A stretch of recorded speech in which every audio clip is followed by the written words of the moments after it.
the Sorcerer of the Celestial Dragon line. This video is purely for entertainment and does not infringe on copyrights or laws. The rights to the novel and image belong to the original author. We do not claim ownership. Don't like waiting and want to listen to this fanfic in full now? Subscribe to our Patreon, where you'll find the best fanfics. Chapter 151, New Weapons. The original embryo of the weapon can be entrusted to the dwarf blacksmith, whose craftsmanship is still trustworthy, but the alloy materials needed need to be made by Allen in advance. In the world of types, the arcanists have created many strange metals. For weapons, the better ones are Valyrian black steel, black greel steel, etc. The better ones require some precious materials to make, which Allen does not have at all. However, this grade is enough for him to use now. Valyrian black steel. Weapons made of this alloy are tough, sharp, and difficult to be damaged. Many nobles will regard this kind of weapons made of Valyrian black steel as heirlooms, but this kind of weapon also has a disadvantage. That is, the conduction of energy is slightly poor. Black greel steel is also an alloy. The physical properties of this alloy are lower than that of Valyrian black steel, but its conductivity of magic is much stronger than the former, but the number of enchantments and the effect are better than the former. This is the alloy that Allen is going to make. Chip. Call up the metal smelting alloy black greel steel manufacturing process. Allen ordered directly. By the way, mark out the manufacturing requirements and precautions. Understood. The manufacturing process of Hegrel steel has been adjusted, and the process requirements and precautions have been marked. Allen prepared the required metal ingredients one by one. Because it was not a large-scale batch refining, Allen chose a laboratory manufacturing method, which did not require a fire element steel-making furnace and other equipment. With a snap of his fingers, a cluster of dark red flames appeared in the air in front of him. This was a special spell, the alchemical fire, which could melt various metals in a very short time. While controlling the alchemical fire, he kept throwing metal minerals into it. The chip kept scanning the metals in the alchemical fire and making adjustments. Finally, more than 20 kinds of metals were all put in. At this time, the metal ball was already the size of a football. The Hegrel steel had been preliminarily completed. After adding a few special ingredients, this alloy would be considered successful. The qualified Hegrel steel surface showed a black color, giving people a mysterious and heavy feeling. The metal and weapon design drawings were handed over to Biss and sent to the dwarf blacksmith shop in the college trading area. For the orders of formal wizards, they would complete them quickly. In the following days, besides Lilith sending some magic dishes she made every day, Allen meditated and read books. He did not meditate every day to deliberately break through the bottleneck of the second level wizard, but constantly polished and tempered his mental power. The hidden dangers left by the last bloodline advancement have been basically eliminated. Now he only needs to temper his mental power step by step until he can advance naturally. Allen calculated that at most 1 year, he will officially step into the second level wizard. Lilith's wizard robe has also been made. It is a red princess dress. The style looks very beautiful, but if you think she is just pursuing beauty, you are wrong. The seemingly embellished patterns on the wizard robe are actually all runes. Allen used the chip to roughly scan and found 3 spells. There are also other element fluctuations hidden in them, but they have not been activated. Allen is not sure what they are. The Five Rings Tower is still exploring the underground secrets, and more underground specialties are appearing in the academy. The prices of various resources in the market continue to fall, and the demand for various potions is in short supply. Allen took advantage of the low prices to purchase raw materials, and then made potions, to earn a lot of magic stones. Then he used magic stones to collect a large amount of needed resources. Allen's goal was to build a large floating city, but this goal was too far away. His current small goal was to build a wizard tower, and then upgrade the wizard tower to a floating tower. There was only one floating tower in the Five Rings Tower, and the other wizard towers did not have the ability to move. This floating tower was Dean Alfred's wizard tower, which was built by the first tower master of the Five Rings Tower. Now the Five Rings Tower did not have the complete construction technology of the floating tower.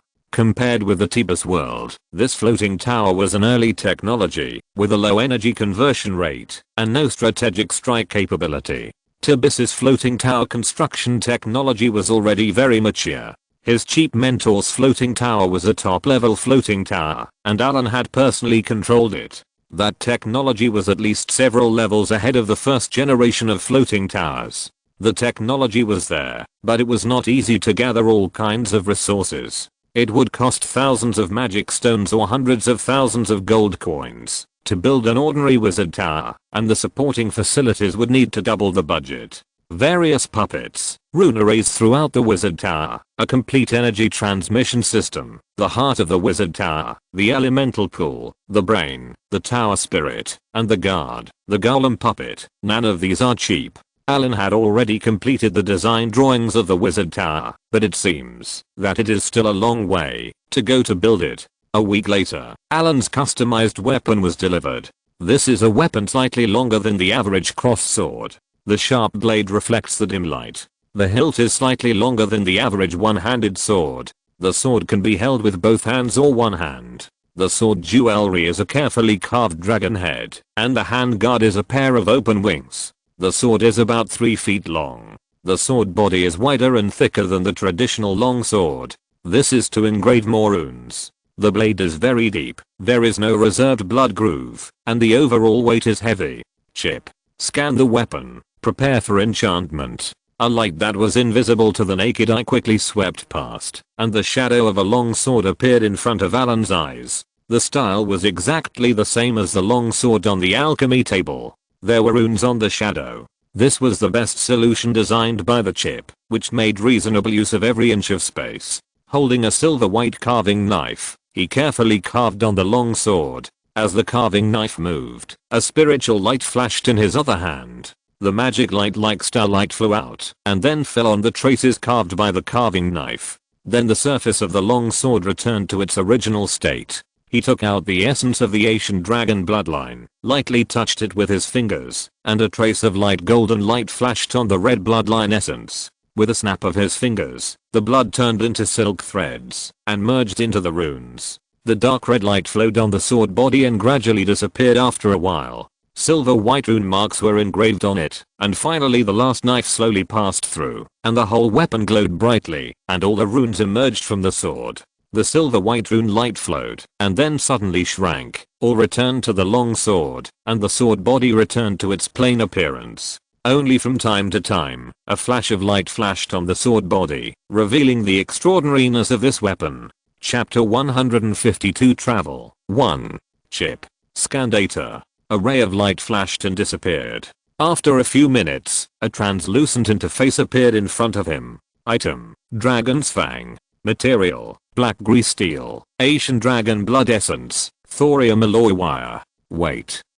21.7 kg. Level 2 magic weapon strength. Extremely tough. Sharpness. Extremely sharp enchantments. Advanced sharpness. Magic breaking. Bleeding. Increased damage. And shock. Feature 1. Dragon's Might. This weapon is stained with the blood essence of dragons, and has undergone magical changes. When holding this weapon, the enemy will be shocked by a dragon's might, and the dragon's might level is that of an ancient dragon. A forced judgment is made on the mental will, and a failed immunity will cause the enemy to be timid and fearful. Can be superimposed with the self. Feature 2. Breaking Evil. Holding a dragon's fang can cause normal damage to all physically immune species such as ghosts, and cause a 20% damage bonus to demons and evil creatures.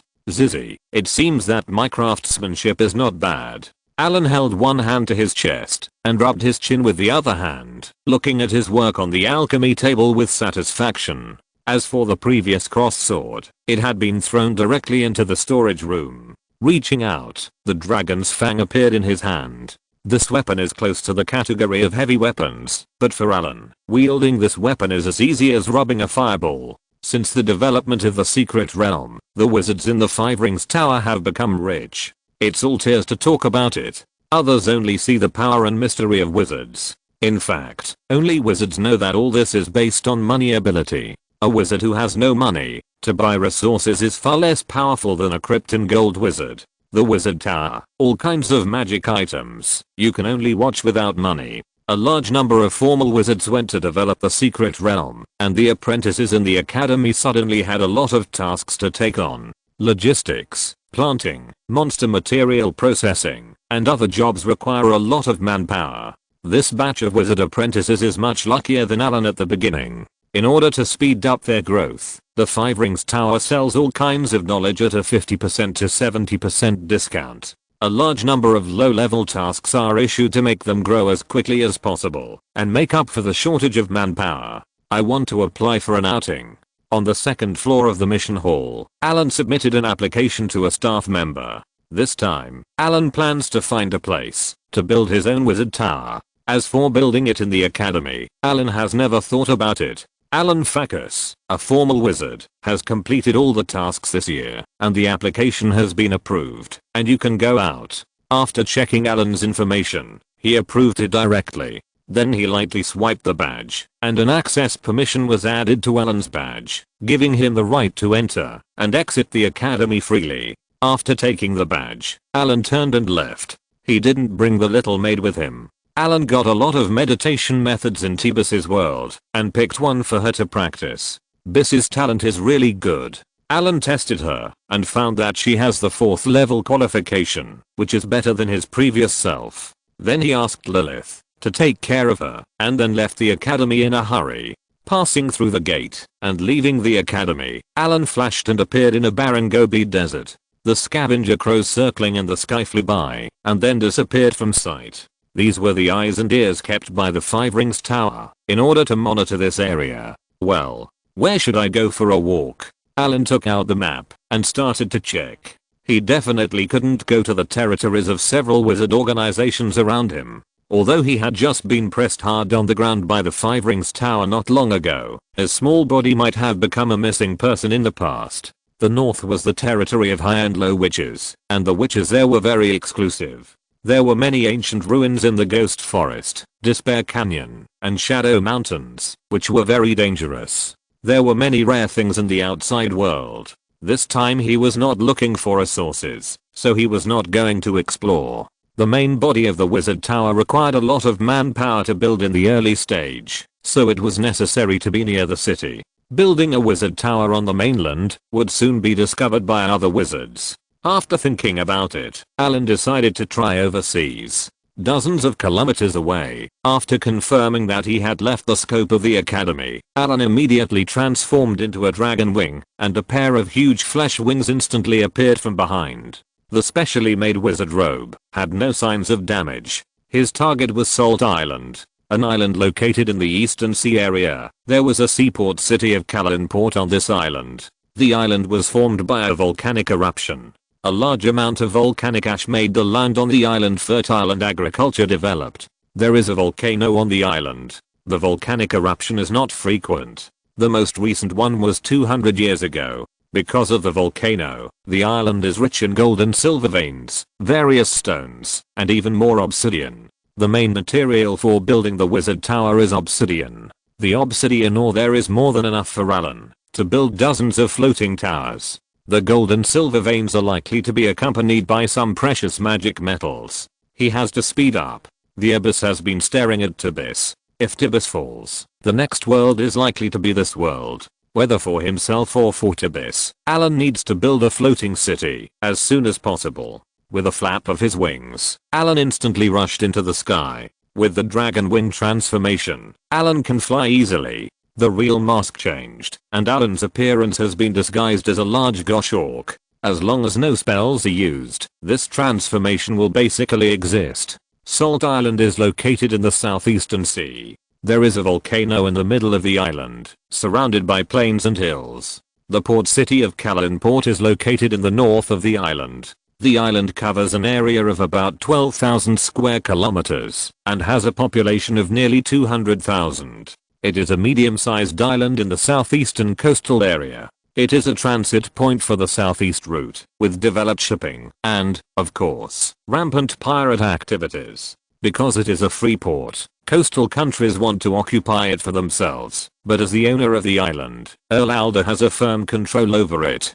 The island is not only rich in metals, but also has fertile plains and abundant coconuts, olives, and grains. The wealthy Earl Alder has formed a powerful navy. Although it is not as good as the navy of any surrounding country, the interweaving of various forces is enough to defend this foundation. It was the rainy season when Allen arrived here. After a heavy rain, the whole Callan port was full of vitality. When he arrived at Talon City, Allen changed the spell effect and disguised himself as an adventurer. There were many crises in the ocean. In addition to the navies of several other countries, there were also pirates who hid their heads and showed their tails. Cruel and tyrannical pirates, a large number of Warsaw fishmen, and even legendary deep-sea monsters. There were many adventurers coming and going. Allen had seen the Warsaw fishmen in the wizard fleet. They were of low intelligence, ugly appearance, and not very powerful. Although they were intelligent creatures, they could only plunder, and their civilization existed in a tribal way. If it were not for their strong reproductive ability, they would have been eliminated long ago. Chapter 153 Travel 2. In the Southeastern Sea, there is no wizard organization. There are at most some wizard apprentices, most of whom are dismissed because they have no chance to advance in the academy. If these wizard apprentices have a family, they will return to the family. If they don't have a family, most of them will be recruited by some kingdoms or nobles. Because these wizard apprentices have no hope of further advancement, they often pursue enjoyment. As for their strength, you can imagine it. The natives of Salt Island are omens. This race is distributed in the southeast and southern seas. They are slightly smaller in stature, with brown skin, and some are close to black. Rice is planted here in large quantities. Allen simply disguised himself as an adventurer. Going all the way south, there are farmlands on both sides of the road. The rice has been harvested, and now some vegetables are planted. They look like tomatoes, but they are smaller than tomatoes. Cotton is planted in some places. Some thin farmers are working in the fields. Some walls have been built outside the village. There are many traces of potholes on the walls. There are sentries, arrow towers and alarm bells on the walls. It is not safe here. Whether it is pirates or Warsaw fishmen, they will attack by surprise. The residents here are very sensitive to outsiders, because you are not sure whether the people who come here are pirate spies. Although Allen did not find any extreme behavior, the cold violence said it all. They refused to communicate with you, and refused to let you enter the village. Allen did not stop, and walked along the road to the city. Port Callan is a port city. There is a deep water port near the sea, and behind the port is Callan City. Callan City has a Romanesque style. Most of the residents here carry things on their heads. People carrying baskets can be seen everywhere on the streets. The streets are paved with gravel. As a port city, the public security here is not good. Allen has found several robberies and thefts when passing by the alleys. Some local gangs also use their eyes to warn people around. There are two iconic buildings in Callan City. One is the statue of the first Earl of Alder in the central square. It is cast in copper and is 20 meters high. One hand is holding a steering wheel and the other hand is holding a saber. Horatio Alder, the man who built Port Callan. Born a civilian, he joined the navy at the age of 16 and later commanded the fleet to defeat the Turkmen Empire. He was made a baron at the age of 35. When he was 37, he bought a pioneering order and established the city of Callan on Salt Island. Another iconic building is a huge sea beast skeleton, which is said to be the body of the sea monster they defeated in the deep sea. The skeleton was placed behind the square. Allen scanned it with a chip. The length of the skeleton is more than 40 meters and the shape is very similar to that of a whale. When alive, this sea beast was at least 50 meters long. There was a faint spell fluctuation on the skeleton, although it was very subtle, which also showed that this sea beast was a demonized creature. A lot of information about this city was obtained from the college library, which included some wizard's travel notes, which recorded some cities in detail, and Callan City was one of them. However, this information was already about Callan City 20 years ago. Allen planned to learn about this city first, and the tavern was the best place. Under normal circumstances, the tavern is a good place for the aborigines to brag. The spiritual civilization of this world is very scarce, and the few species only come once in a long time, so the tavern is a good place for entertainment. Here you can hear all kinds of drunkards bragging about their past glorious experiences, going on adventures on the mainland, fighting against fishmen, besieging pirates, and even slaying dragons. but before they can finish, they are exposed by the familiar people next to them. In one day, Allen got a lot of news here, such as the Earl of Alder of this generation is just 14 years old this year. He is the only son of the Earl of Alder of the previous generation. As for the old Earl, he was seriously injured in a siege of pirates 8 years ago. Although he insisted on defeating the pirates, the old Earl did not last long, and died of illness half a year later. So now the city is governed by Anthony, the steward of the Earl of Alder. Other news is limited by their horizons, mostly about the southeast coast, and occasionally some hearsay about pirates. Several sailors and adventurers talked loudly about some of their deeds, and drank a few sips from time to time. The tavern sells rum, which has a very low alcohol content, a little sweetness, and a poor taste. There are a lot of fermented yeast residues in the wine, which has not been filtered, and has a little sourness. This is the first time that Allen has drunk this inferior wine. After just a taste, he stayed away from it. For those who are used to eating the food made by Biss, this kind of wine that is almost comparable to swill, is simply a torture.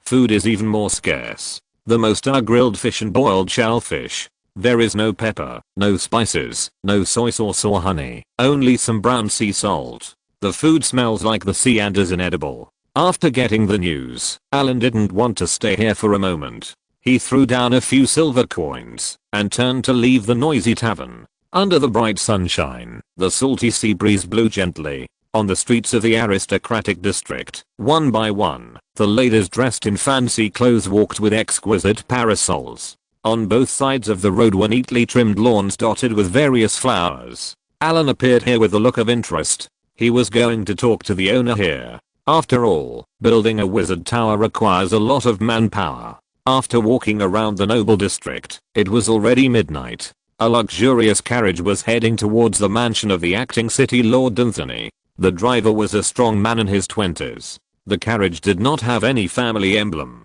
Allen leaned lazily on the seat. The carriage was borrowed by Allen, including the driver. "Sir, we are here." A hollow voice came over. Then, the guard shouted in front, "Who is it?" "This is the mansion of Lord Anthony." Allen glanced at the row of guards in front of the mansion, took out a metal badge, and threw it over, and said in a deep voice, "Inform, say that an old friend is visiting." The young guard took the badge, and looked at it. He didn't recognize it. He looked up, and heard the voice and his body paused slightly, then said, "Please wait, I'll report it first." "Yes." Allen nodded. Allen had just added mental suggestion to his voice, and it went smoothly. The guard did as Allen asked. Soon, a man in a robe came with a group of people to greet them. He looked a little nervous, and his face changed when he saw Allen. Then he quickly walked to the front of the carriage, bowed and saluted like a wizard. "Dear sir, welcome to Beverly Manor." Chapter 154 Travel 3. Allen narrowed his eyes and glanced at the other person, a second-level wizard apprentice. Not everyone only pursues power. If they are unable to break through the bottleneck and become formal wizards, many of these people will accept the olive branches of some local powerful nobles and serve them. After all, enjoying a luxurious life here is also a good choice. Nodding gently, Allen jumped off the carriage, reached out to take the badge respectfully presented by the wizard apprentice, and asked in a light tone, "Where is Anthony?" "I'm sorry, sir. Sir Anthony has not returned yet, but I have sent someone to rush over, and I believe I will be able to meet you soon," the wizard apprentice said hurriedly. Allen nodded, and then followed the apprentice into the Beverly Manor. The manor is very large, covering hundreds of acres. The interior is elegant and luxurious. A stream meanders through the manor. This is a spring behind the manor. The entire manor is surrounded by high walls, like a city within a city. There are sentries on the wall, and behind it are large tracts of farmland. The entire manor can be completely self-sufficient. It seems that this Sir Anthony is not living a stable life. After taking a casual look, Allen said to himself, "If you think about it, you can understand. He is not the Earl of Alder, but the acting city lord appointed by the old Earl. He began to manage Carlin City when the old Earl was alive. After the old Earl died, he still firmly controlled the power of the city. Now the nobles in the city support him, and the young Earl is more in the right. Righteousness is a thing. If you say it is useful, it is very useful. If you say it is useless, it is useless. Sir Anthony lacks such a right. He has been only the acting city lord for several years. Once the young earl becomes an adult, he has enough reasons to take back all of Anthony's rights. Now the young earl is only a few years away from becoming an adult. For such people who control power, you might as well kill them directly if you want them to give up their rights. Therefore, the fight between the two has become increasingly fierce as the young earl grows up. As for killing the young earl and then occupying Carlin City, this is even more a stupid move. If he does this, whether he succeeds or not, his end will only be death. Many nobles in this world have inextricable ties with wizards. They cannot guarantee that their families will always prosper, so there is an unspoken rule among the nobles. No noble wants his descendants and foundation to be killed and robbed by his former subordinates or servants after his death. This is the bottom line of the nobles. If Anthony dares to touch it, he will not be recognized by the nobles, and the end result will be besieged by all the nobles. The wolves around are waiting for such an opportunity to intervene and then snatch this piece of fat meat. Allen waited in the living room for a while, and Anthony came back panting. Welcome to Beverly Manor, this wizard. This Sir Anthony is a fat man in his 40s weighing more than 200 kilograms. He has a naive smile and a harmless look. He always has a smile on his face. Only the eyes that flash a little light from time to time reveal his extraordinariness. It is this fat man who looks harmless who has firmly controlled the city for more than 10 years. However, Allen does not care about these. He has no interest in worldly rights. The purpose of coming here is for the wizard tower. The wizard has come from afar and must be tired. I have prepared a dinner in guest rooms, Sir Anthony said with a smile on his face. Allen smiled and nodded. The dinner was very sumptuous, with more than a dozen maids waiting on the side. Rows of whale oil candles were lit on the edge of the table, mixed with spices, and the whole room was filled with a faint fragrance. Roast goose, steak, whole lamb, caviar, cheese, desserts, truffles, etc. were prepared for dinner, but Anthony was not in the mood to enjoy the sumptuous dinner.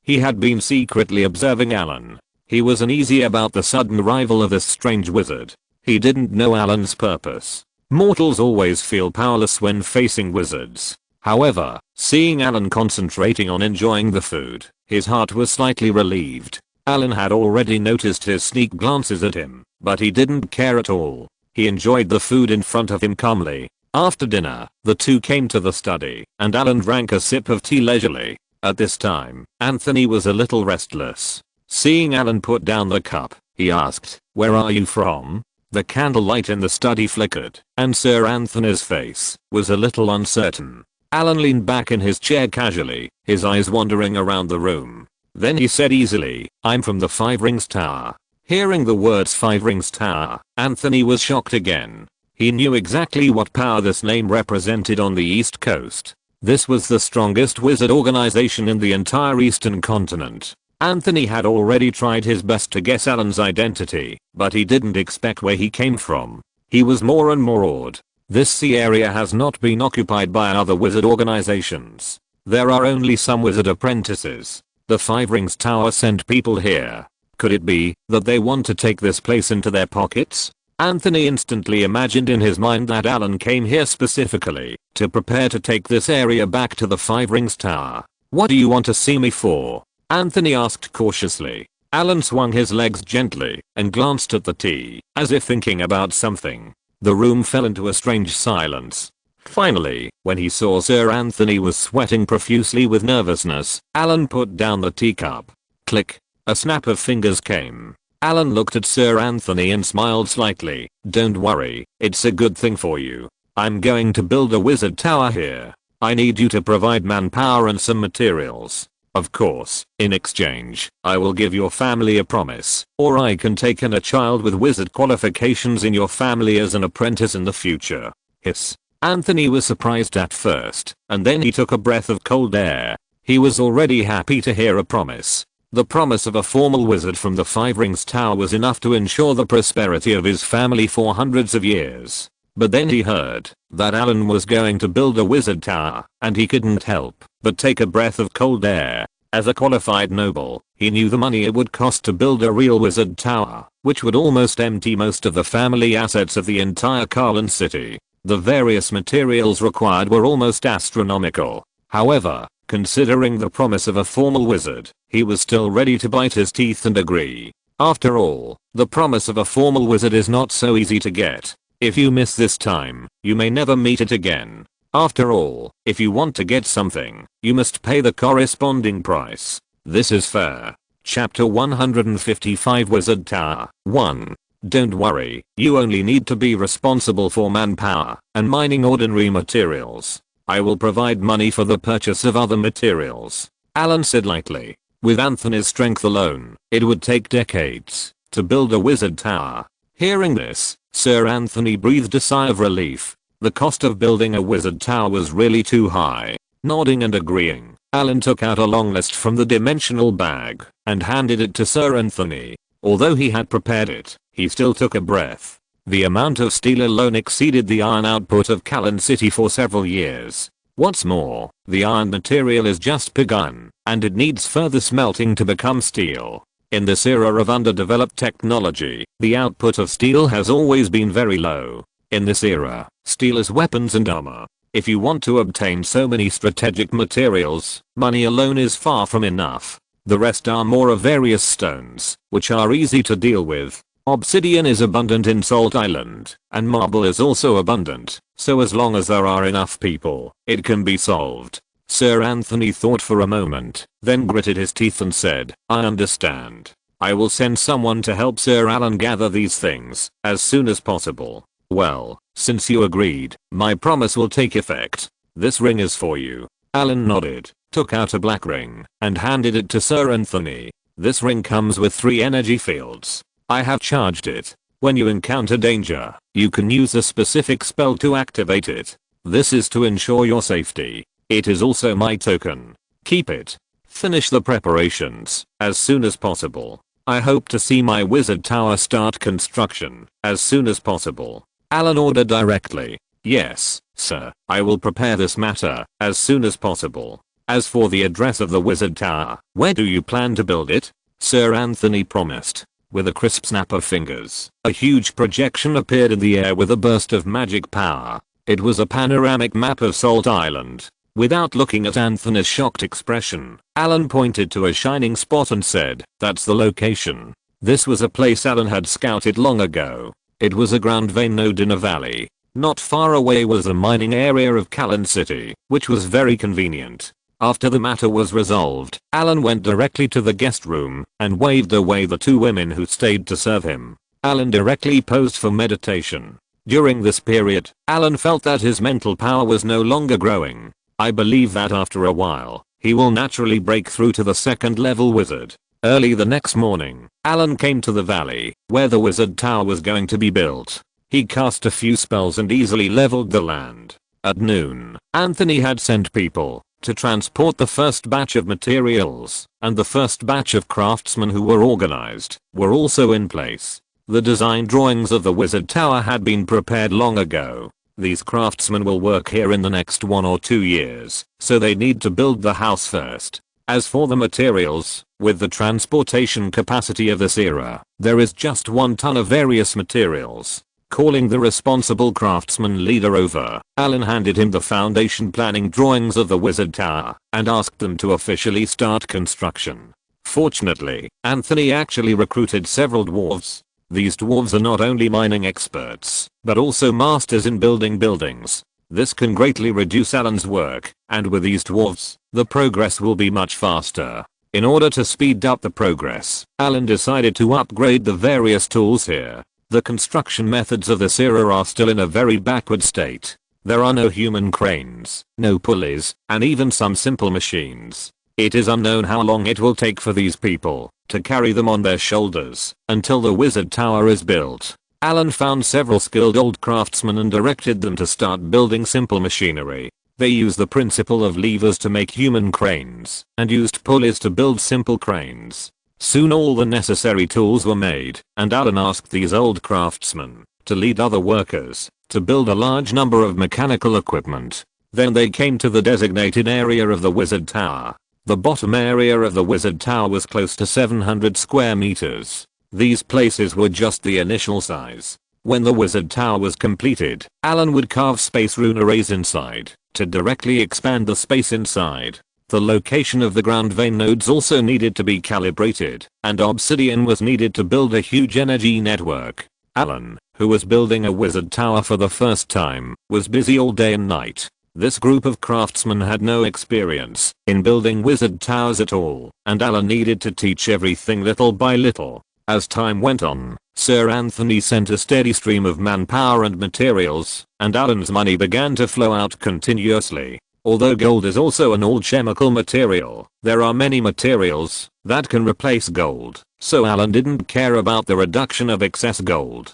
The wizard tower needs to build the main body. As for the rune engraving inside, the laying of energy pipelines, and the erection of various magic trap rune arrays, they have to wait until later.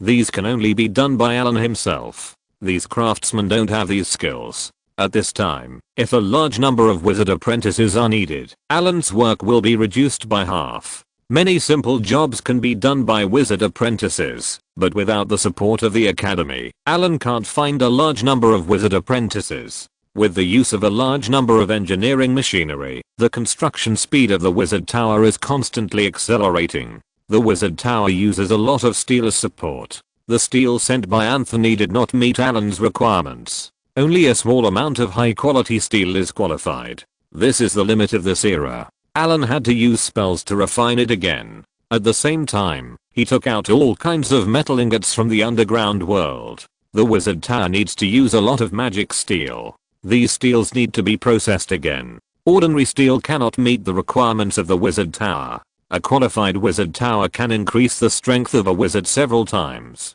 The wizard tower needs to be divided into many areas, such as basements, residential areas, laboratories, warehouses, libraries, prisons, and so on. Allen only preliminarily divided these less important areas. As for the more core areas, they need to be divided after the main body is completed. For example, the most important element pool, which needs to be divided after the energy of the earth veins is sorted out. This is the energy center of the wizard tower, and upgrade space must be reserved. After all, the wizard tower will need to be upgraded to a floating tower in the future. The element pool is a very important early energy supply device. It uses a primitive energy collection mechanism and needs to gather the energy in the earth veins into a special range. If you're listening to this novel on a channel other than Fanfic World, it means they downloaded and uploaded it without effort. We cordially invite you to visit our channel, Mundo Fanfic Novelos. There you'll find the original version of this story and you can explore many other novels of various genres. We're waiting for you to immerse yourself in a world of incredible novels. Chapter 156 Wizard Tower 2. All the main material worlds are surrounded by 4 elemental worlds, or there are channels connecting to the elemental worlds. Earth, water, wind, and fire are the most basic element. Wizards believe that they are the basic element of the world and the prerequisites for the existence of the material world. The starting point of all things in the multiverse is the Source Sea. Wizards believe that the multiverse was born in the Source Sea. The Source Sea gave birth to the elemental planes of earth, fire, wind, and water. Various elements evolved and combined in different proportions to form different planets or planes. It is said that during the Arcane Empire, those great arcanists once created a real world, but it is impossible to verify whether it is true or false. For them, creating a world is not impossible. The creation of the demi-plane is based on this theory, but if you want to create a demi-plane suitable for living, that is close to the main material world, the manpower and material resources required are astronomical, and even require the efforts of several generations. The elemental pool also borrowed from this theory to a certain extent. The elemental pool of the wizard tower is generally built on the bottom floor. At this time, Allen's wizard tower has been under construction for a month. The 3 underground floors of the wizard tower have been built, and 1 floor has been built on the ground. Allen was going to lay energy pipelines in the basement and build an element pool. The space on the 3rd floor of the basement was not large. Allen took out a large amount of obsidian and crystals, which were commonly used materials for building energy channels. There were a lot of crystals used in the energy pipelines. The crystals Allen bought were of average quality and needed to be melted and purified before use. Obsidian was used to wrap the energy channel. After it was built, the energy channel could withstand the transmission of 300 points of energy. This transmission amount was enough to cast legendary spells continuously, and basically no upgrades or replacements were needed in the future. The energy of the earth veins would enter the element pool through these pipelines. The element pool Allen built was a circular pool with a diameter of 12 meters and a depth of 2 meters. This was the place where energy gathered.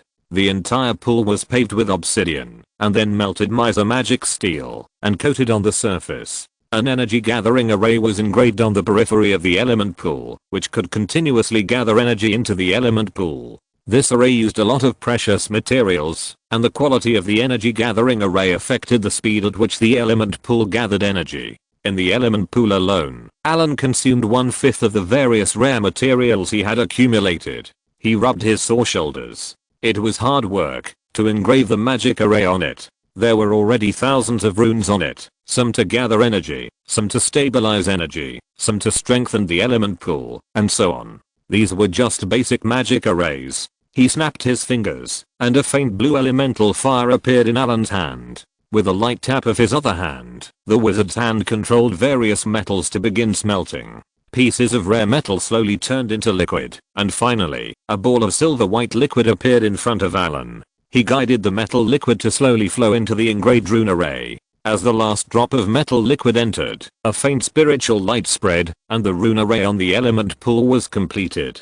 A light shot out from his fingers, and the rune array was instantly activated. Looking at the normal operation of the array, Allen breathed a sigh of relief. Looking at the element pool with some pain, Allen rubbed his chin. The cost of this element pool alone accounted for 1/4 of the entire wizard tower. After cleaning up the traces around, Allen took out 4 magic gems again, and took out a piece of mithril with a painful look on his face. In total, more than 2 kilograms of mithril were obtained in the underground secret realm. This time, in order to build the element pool, Allen gritted his teeth, and took out 120 grams. These were used in key parts, and other places were replaced with thorium and refined silver. Carefully carved out the element transmission array in the 4 directions of the element pool. These arrays connected to the energy channel. After the carving was completed, the 4 gems were carved. The diameter of these gems is close to 3 centimeters. They are excellent magic gems, which contain the 4 elemental energies of earth, fire, wind, and water.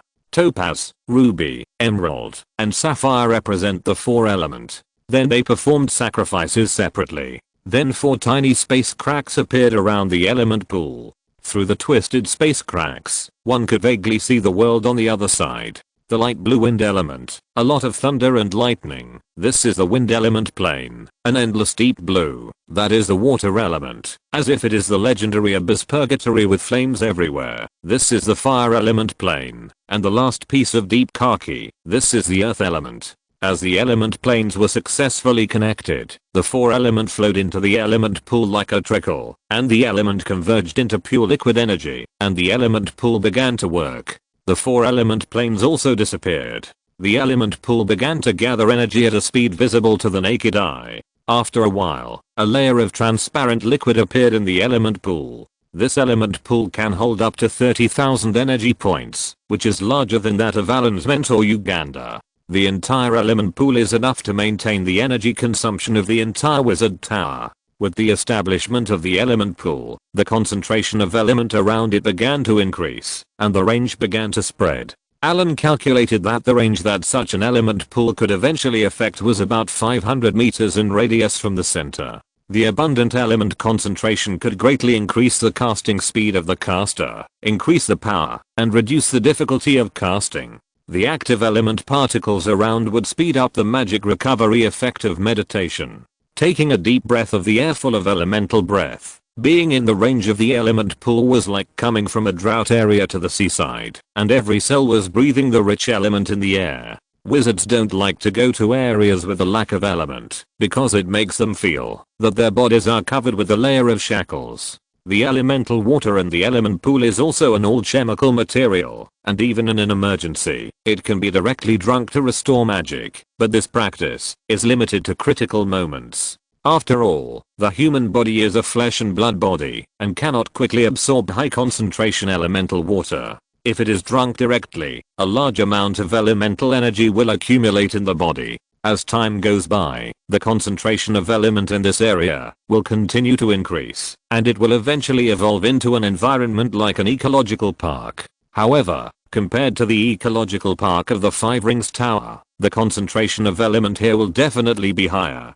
After all, the ecological park of the Five Rings Tower is too large, and only limited places will have high concentrations of element, and other areas will be maintained at a lower level. Time passed little by little, and when the water in the element pool completely covered the pool, Allen's hand flashed, and the entire element pool shone brightly, and the surrounding connected pipes also began to light up.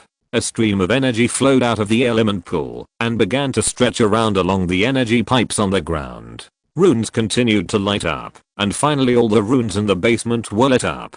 The basement has now been preliminarily completed. Chapter 157 Wizard Tower 3. The establishment of the element pool has brought great benefits to Allen.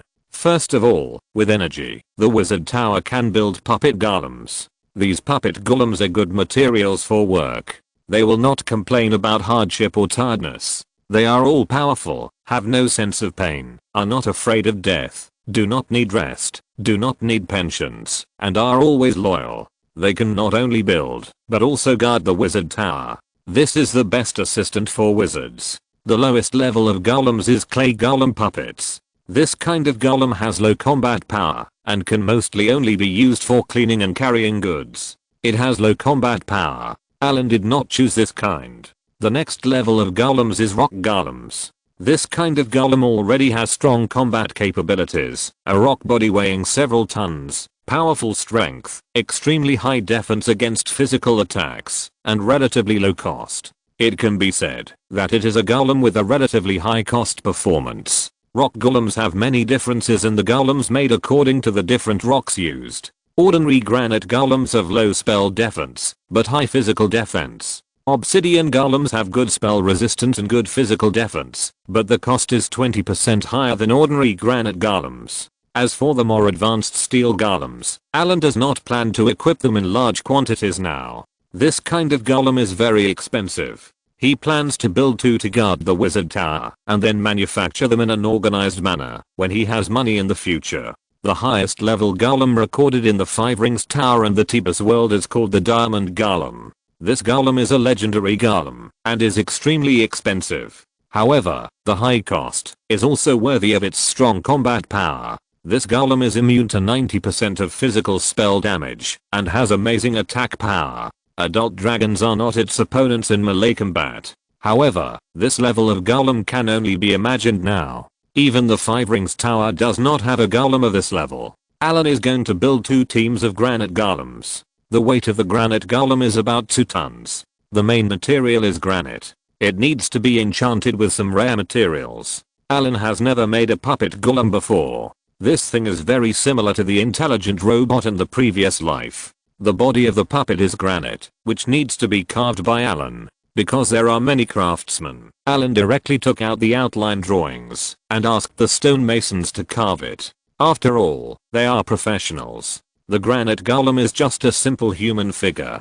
Soon these stonemasons finished carving its body. Now what needs to be done is to complete its internal circuit. This is used to circulate energy. The material is mainly thorium and elemental dust. The energy veins are all over the body of the granite golem. At the same time, runes need to be engraved on its body surface. These runes are to strengthen the body. After all, although granite is strong, it has poor toughness. Heavy blows can easily cause granite to break. With the completion of the last stroke, the preliminary work is ready. The very important thing for the puppet golem is the soul crystal. This is its brain. All commands need to be sent from here. Allen used a large number of soul crystals obtained in Tebas. One of the reasons why the Five Rings Tower did not manufacture golems on a large scale was that there were not enough soul crystals. The soul crystals used by this kind of golem do not need to be very good.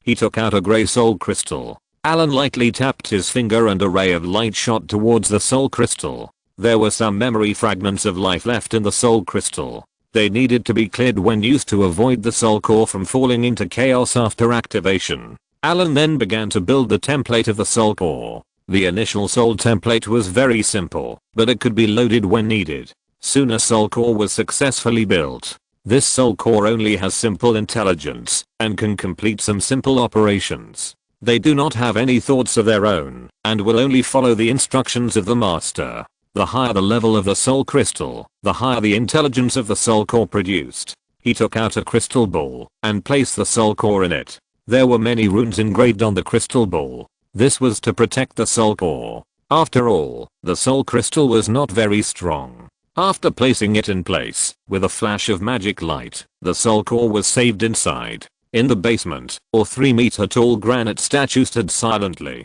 This was the finished puppet body. The limbs could be disassembled at will and rotated at various angles. When it was still, it looked like a statue. The statue had a resolute face. With just a few cuts, a face was outlined. The head was directly connected to the body and could rotate 360 degrees. The chest was thick. Allen arranged the location of the soul core here. This was the highest defense part of the puppet. The limbs were thick, the fingers were short and strong, the legs were short and thick, and the balance was excellent. The only problem was that the speed was not high, but considering that this was a god type golem, this defect was not serious. Carefully take out the soul core, move the granite statue's head away, and install the soul core into the statue's chest. As the circuit on the soul core docked with the reserved slot of the granite puppet, Allen patted the dust on his hands with satisfaction. The head of the golem puppet is more of an information receiver, receiving information from the outside world and then passing it to the soul core. After moving the head to its original position, Allen took out an oak staff and tapped it lightly. The element pool was directly activated, and a large amount of energy was easily controlled by Allen in an instant. Activate constructed life. Awakening spirit. A force of element was stimulated from Allen's staff, and the element pool continued to output energy. Under Allen's control, the elemental energy surged to the granite golem in front of him, and a strange vitality was injected into the rock body. This was the power of the elemental law. These constructed life forms were closer to elemental life. For example, the lower level earth element was just a mass of mud, and the elemental law gave it life. The spell was cast smoothly. When the spell aura dissipated, the 3-meter tall granite golem began to tremble slowly, and finally the granite golem stopped vibrating. Master. A dull voice came out. Allen looked at this big guy with a happy face. Although this granite golem still had many shortcomings, Allen was very satisfied that it was successful for the first time. Commanding the granite golem to move around, Allen found that his movement speed was not slow. Although it was shorter than the body, it was still longer than human legs.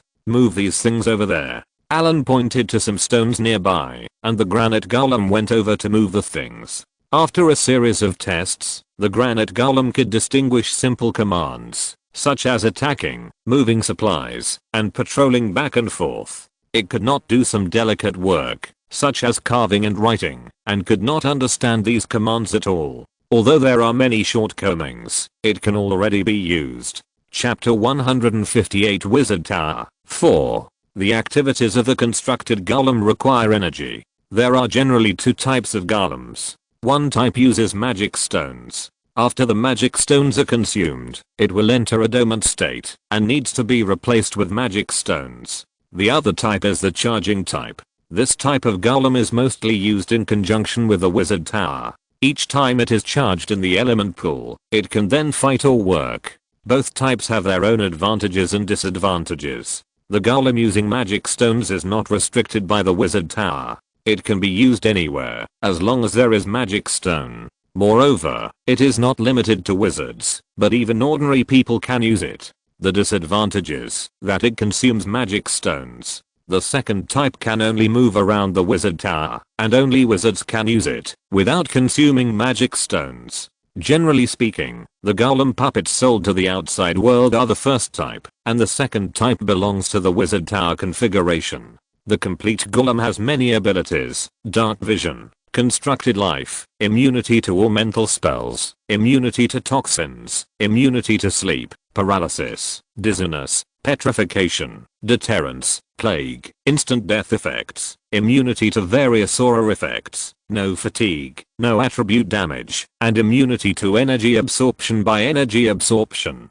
Aside from being a little bit stupid, it is still very reliable. Allen opened up a charging area on the first floor of the basement, where the golems can be assembled and charged. When Allen took the granite golem out, the workers on the construction site looked at the behemoth in shock. Mental suggestion: an invisible wave spread from Allen's body. These ordinary people shuddered and stopped paying attention to the granite golem. They continued to work, called a foreman, added temporary permissions to the golem, and then let him command the golem to participate in the construction. Allen quickly returned to the basement and prepared to continue making golems. The progress of the wizard tower was a bit slow, and a large number of people were transferred to the mining area to mine. These golems could just fill the manpower shortage. 12 construct golems form a team, and each team has 2 obsidian golems.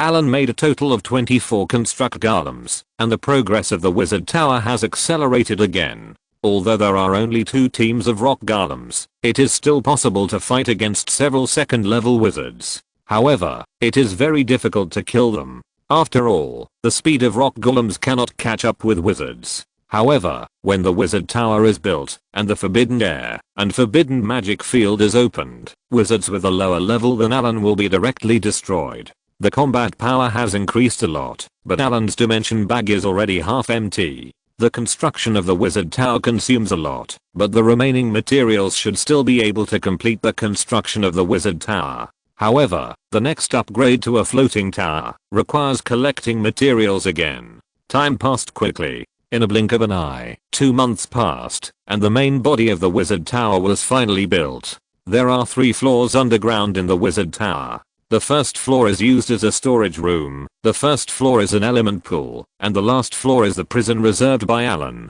Dark wizards, demonized beasts, demons, etc. may be imprisoned here in the future, but now it is just an empty basement. The first floor is the living room and dining room. The second floor is the living area. His followers, apprentices and maids will live on this floor. The third floor Allen plans to transform into a botanical garden, which requires space expansion, and a large number of magic plants can be planted in the future. The fourth floor is the library, which will store the books collected by Allen, and his bedroom will also be on this floor. Allen plans to build a laboratory on the 5th floor, where 1/3 of the energy supply of the wizard tower is delivered here. The whole room is covered with rune marks, and the marble under the feet is used to build a lot of magic arrays, and a multifunctional alchemy table is placed on the right, which is specially customized by Allen in the 5 Rings Tower. It is made of Nessa copper, and 108 rune engravings are built inside with thorium, which can be used for most experiments.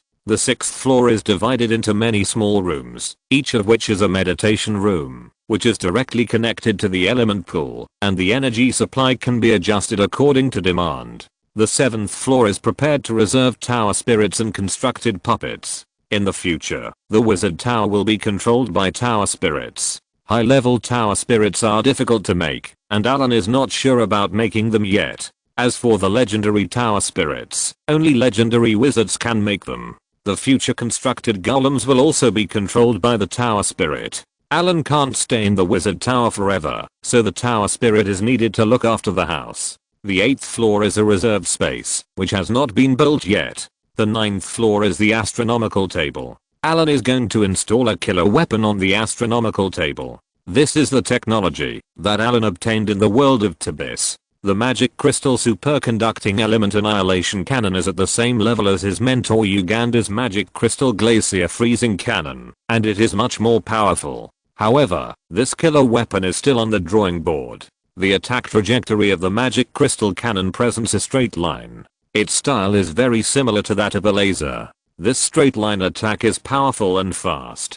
This weapon was a conventional weapon on the floating city during the Arcane Empire. The maximum attack range is 3,000 kilometers. When attacking, it is at a commanding height to carry out a devastating blow to the target. This weapon is famous in the Abyss. It is said that when the great arcane masters counterattacked the Abyss, this weapon pressed the demons to the ground and rubbed them back and forth. According to the records of the Tibis world, a regular demon army is basically destroyed with one shot of this weapon. Except for those high demons that can cross planes, other demons are directly evaporated. However, this thing consumes a huge amount of energy, and Allen's element pool alone cannot carry it. Otherwise, the Tebas world would not keep such a powerful weapon unused. The energy used by this magic crystal element annihilation cannon is the Miser energy core. Only this kind of thing that can provide unlimited and stable energy can use this weapon as a conventional weapon. Allen plans to reduce the energy output of this weapon and then install it on the floating tower.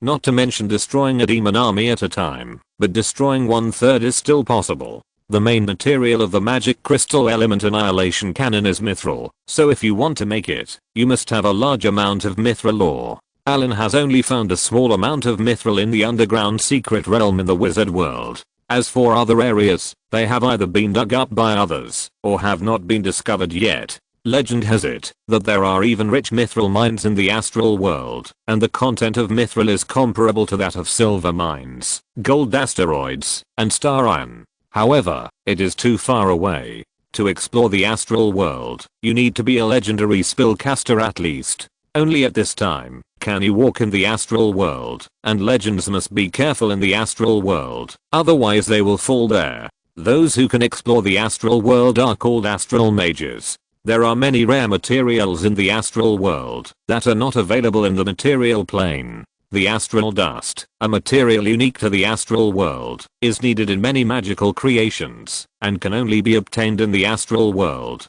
P.S. I recommend this seedling, The Rise of the Dark Tower. Chapter 159 Wizard Tower. 5.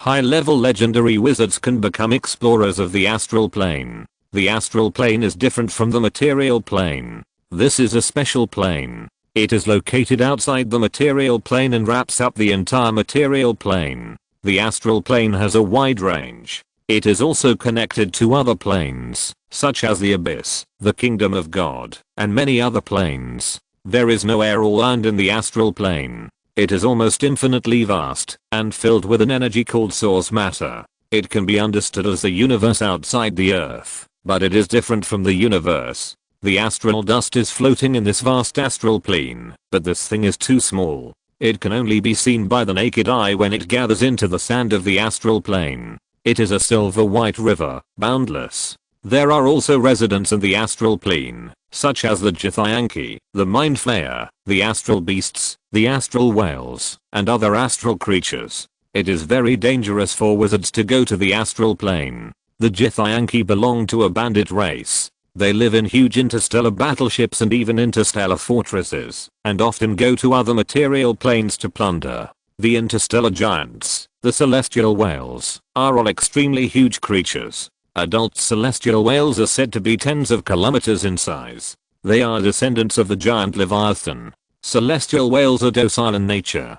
As long as they are not eating, they are generally not dangerous. Many celestial whale travelers will ride on celestial whales for a distance, but don't think that the celestial world is safe. The celestial world is an extremely dangerous place. There are no laws and no order here. It is the naked law of the jungle. In the celestial world, you may encounter all known and unknown things. There may even be corpses of ancient gods, evil gods, etc. To enter the celestial world, you need to pass through the celestial gate. This is a legendary spell. Some arcane masters in the Tebas world, who are desperate for the invasion of the abyss, will leave this world through the celestial gate. However, if they cannot safely reach another material plane, the final result is likely to be death in the celestial world. In the endless years, countless people have entered the astral world, and countless people have died here. As time goes by, all kinds of things have gathered here, including broken plane fragments, broken floating cities, corpses of astral beasts, the kingdom of fallen gods, various demi-planes, huge astral warships, and everything else. However, the astral world is so big that you need luck to encounter it. Most of the materials in the astral world come from other planes, so it is also called a garbage dump. Some people who are favored by the goddess of luck often pick up some good things in the astral world, but more of them are useless garbage. There are many planes in the multiverse, and maybe there will be remnants of the Arcane Empire in some remote planes. Allen secretly decided to travel to other planes after fighting back the invasion of the abyss, and he also had to bring the floating city. Thinking of the future with joy in his heart, Allen was full of energy, and his body no longer felt tired. For a better life in the future, He took out the carving knife and continued to engrave runes excitedly. Since Sir Anthony and Allen reached an agreement in Carlin City, they have been working hard to prepare materials for the construction of the Wizard Tower. The biggest consumption of the Wizard Tower is stone and steel. These things are available on Salt Island, but it takes manpower to mine them. Originally, with the level of technological development in this world, if you want to supply such a large demand, you need tens of thousands of people to mine day and night. It is impossible for the entire labor force of Carlin City to be fully invested. When he was worrying about it, Allen sent a team of rock golems to keep the progress. Anthony was relieved a little and began to deal with other affairs in Carlin City. During this period, many nobles have been ready to move, especially the young earl. Sir Anthony never thought of killing the young earl. His idea was to get Carlin City by boiling the frog in warm water. The former Earl Alder had no idea of management. When he was the earl, the family assets of Carlin City were almost emptied. It was not until Anthony took over that Carlin port slowly prospered until it became a pearl in the Southeast Sea. This is also the reason why a large number of nobles supported him to become the acting city lord. After all, few people in this world are against those who can bring you a lot of benefits. The northwest district of Carlin City is the slum of this city. There are low wooden houses everywhere, sewage flowing on the road, human and animal faces everywhere, and children with yellow faces and skinny bodies are everywhere. The air is full of fishy smell and stench. A group of people who are completely different from the people around them are in a hurry. These people have fierce faces, strong bodies, and many tattoos on their exposed skin. They are members of nearby gangs. A group of people left here with a group of yellow faces and skinny bodies. Most of these people were pulled to work as coolies. Although it is hard, at least they can eat enough and get some rewards. This group of people followed the streets and turned out of the slums and came to the port area. Unlike the low buildings in the slums, here are large warehouses at a glance. One coolie after another is carrying goods between the warehouses and the docks. Boxes of goods are neatly stacked in the warehouse, surrounded by some well-equipped guards holding weapons to monitor everyone, whether to scold or not. Some gang members command the coolies to carry out the transportation. This group of people did not move the goods, but brought the coolies to a remote warehouse. There were no unloading carriages around the warehouse. A gang member opened the warehouse, and the team quickly entered the warehouse. The last few gang members saw that there was no one else, so they locked the door of the warehouse. With the closing of the door, everything returned to silence. Only occasionally there were some noisy sounds in the warehouse, but they soon disappeared. People disappeared in the slums every day, and their disappearance did not attract much attention. Those noble lords who were high above only cared about how much they had earned today. There was no law in the slums. It was chaotic and dirty. No one would care about the missing people. They would only care about what to eat tomorrow. The city guards would not enter this area. Theft, trafficking, and robbery were happening all the time. Life here was like weeds, trampled on at will. Indifference, numbness, and darkness were the themes here. But as the number of missing people continued to increase, even the most insensitive people felt something was wrong. Although people disappeared every day in the slums, there were already nearly 100 people missing. However, the news here was blocked. The city guards would not come, and the sheriff ignored it, so it did not attract the attention of the upper management. The entire Carlin City was still calm and peaceful. The noble district was still full of lights and wine, luxury, and prosperity, and people lived a life of drunkenness and dreams. An undercurrent was surging in the city. Thanks to the 2,300 starting coins rewarded by the Trumpet 9589, the 200 starting coins rewarded by Liang Chengayu, and the 500 starting coins rewarded by the sci-fi robot. Fu Meng thank me. Chapter 160 Undercurrent 1. Allen sat bored in a reception room of the Beverly Manor, surrounded by several trembling wizard apprentices. These wizard apprentices were recruited by other nobles in Carlin City. Allen promised the Anthony family that he was here to support him today. During this period, because of the construction of the Wizard Tower, Carlin City was greatly affected, and the interests of these nobles were damaged. Although Anthony was the acting city lord, he still needed to give them an explanation. When Allen walked into the reception room, several wizard apprentices understood Allen's background.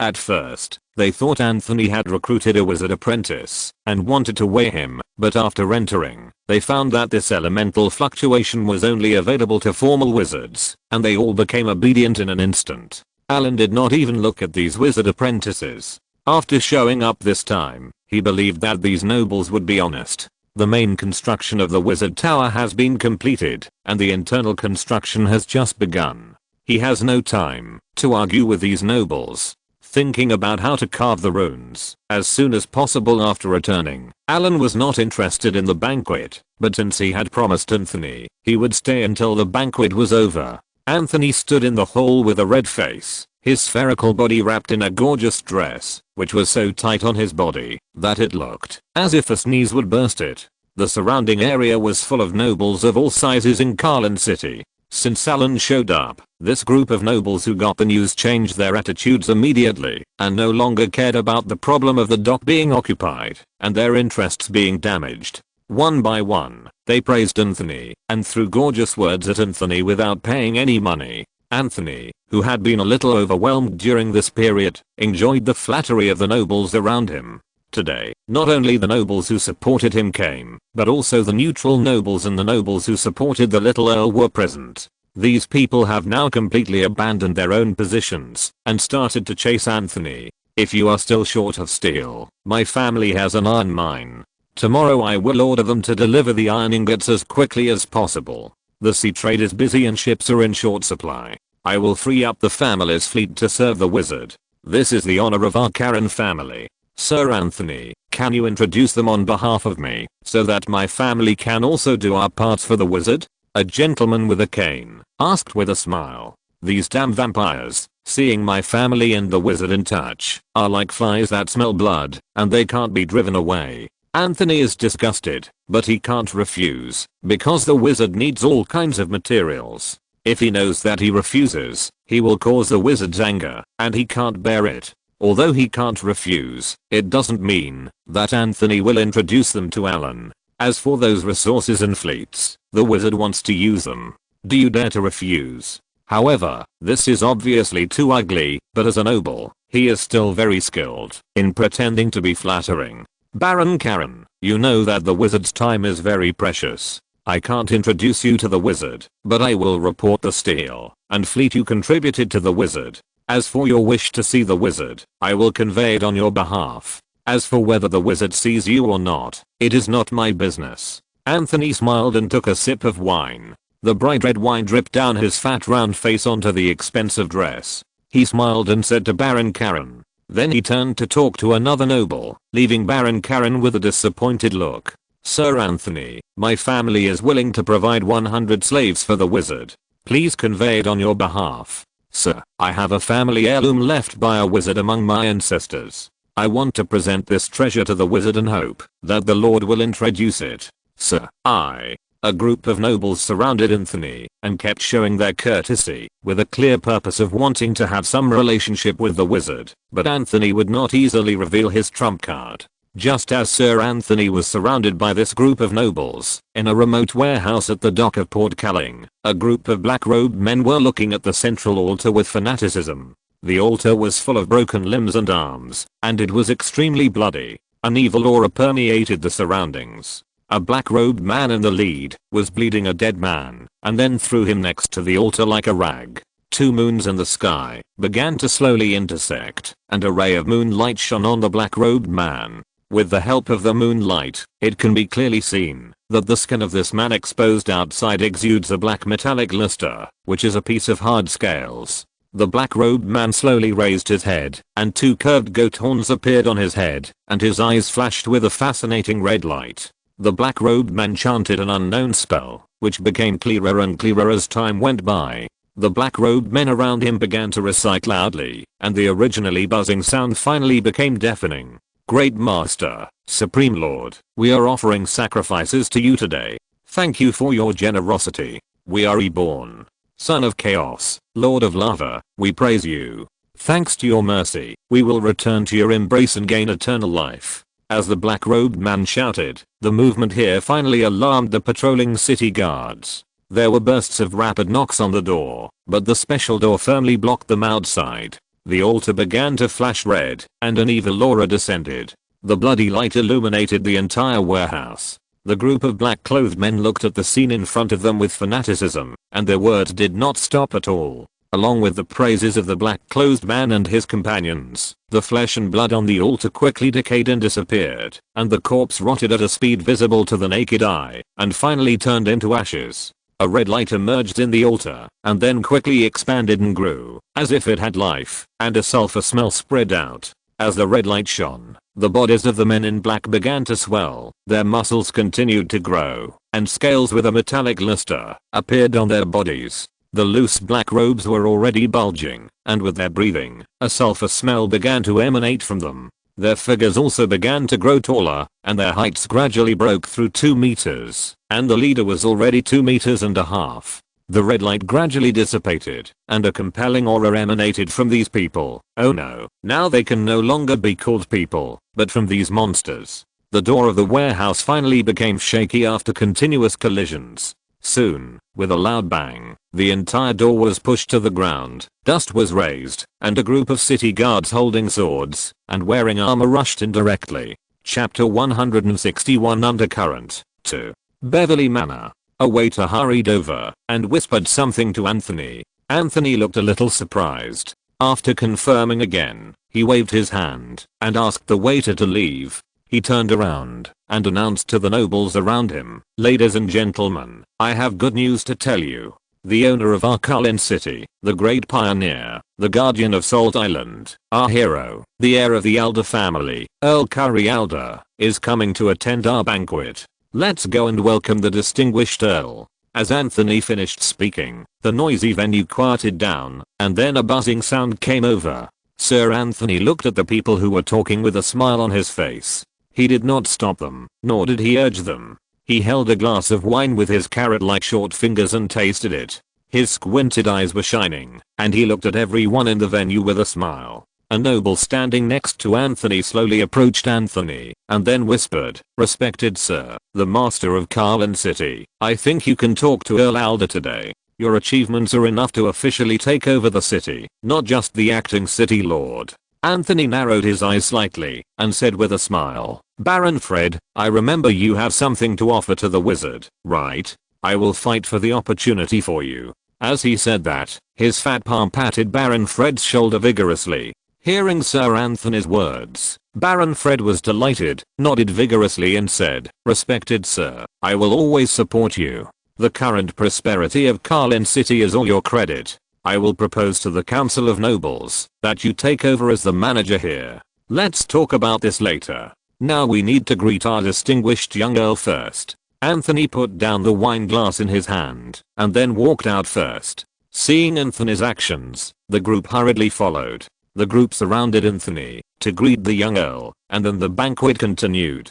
The young Earl had golden hair and a hint of mockery on his face. He played with a wine glass in his hand, and looked at many nobles vying to show their courtesy to Anthony with a mocking look on his face. He stared at Anthony, who was surrounded in the center with cold eyes, and murmured in a low voice, "All this should be mine. You traitors, thieves, and robbers, it's time to be punished." Then he raised his head and drank a glass of wine directly. "Respected Sir Anthony, I think we should discuss the issue of city management while many nobles are gathered together. Your achievements are obvious to all. I suggest taking this opportunity to hold a vote to confirm your status." Baron Fred stood in the center of the venue and announced loudly. The nobles around him responded one after another, raising their glasses in their hands to show their agreement. More people did congratulate Sir Anthony. Anthony's fat round face was full of smiles, his eyes narrowed into slits, and he kept responding with the wine glass in his hand, saying, "These are just my job. Everyone is too polite.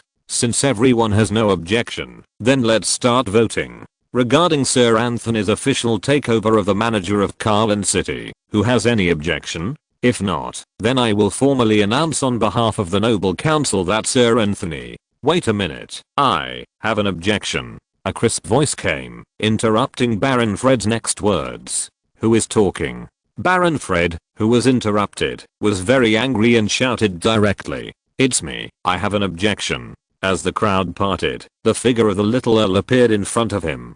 Seeing everyone's eyes looking at him, with a smile on his lips, he said calmly, "I have an objection, my dear uncle, respected president of the noble parliament." Seeing the little earl standing up, Baron Fred's face flashed with embarrassment, but then he returned to a smile. "Curry, this is the decision of the noble parliament. I'm very sorry, this has become a foregone conclusion."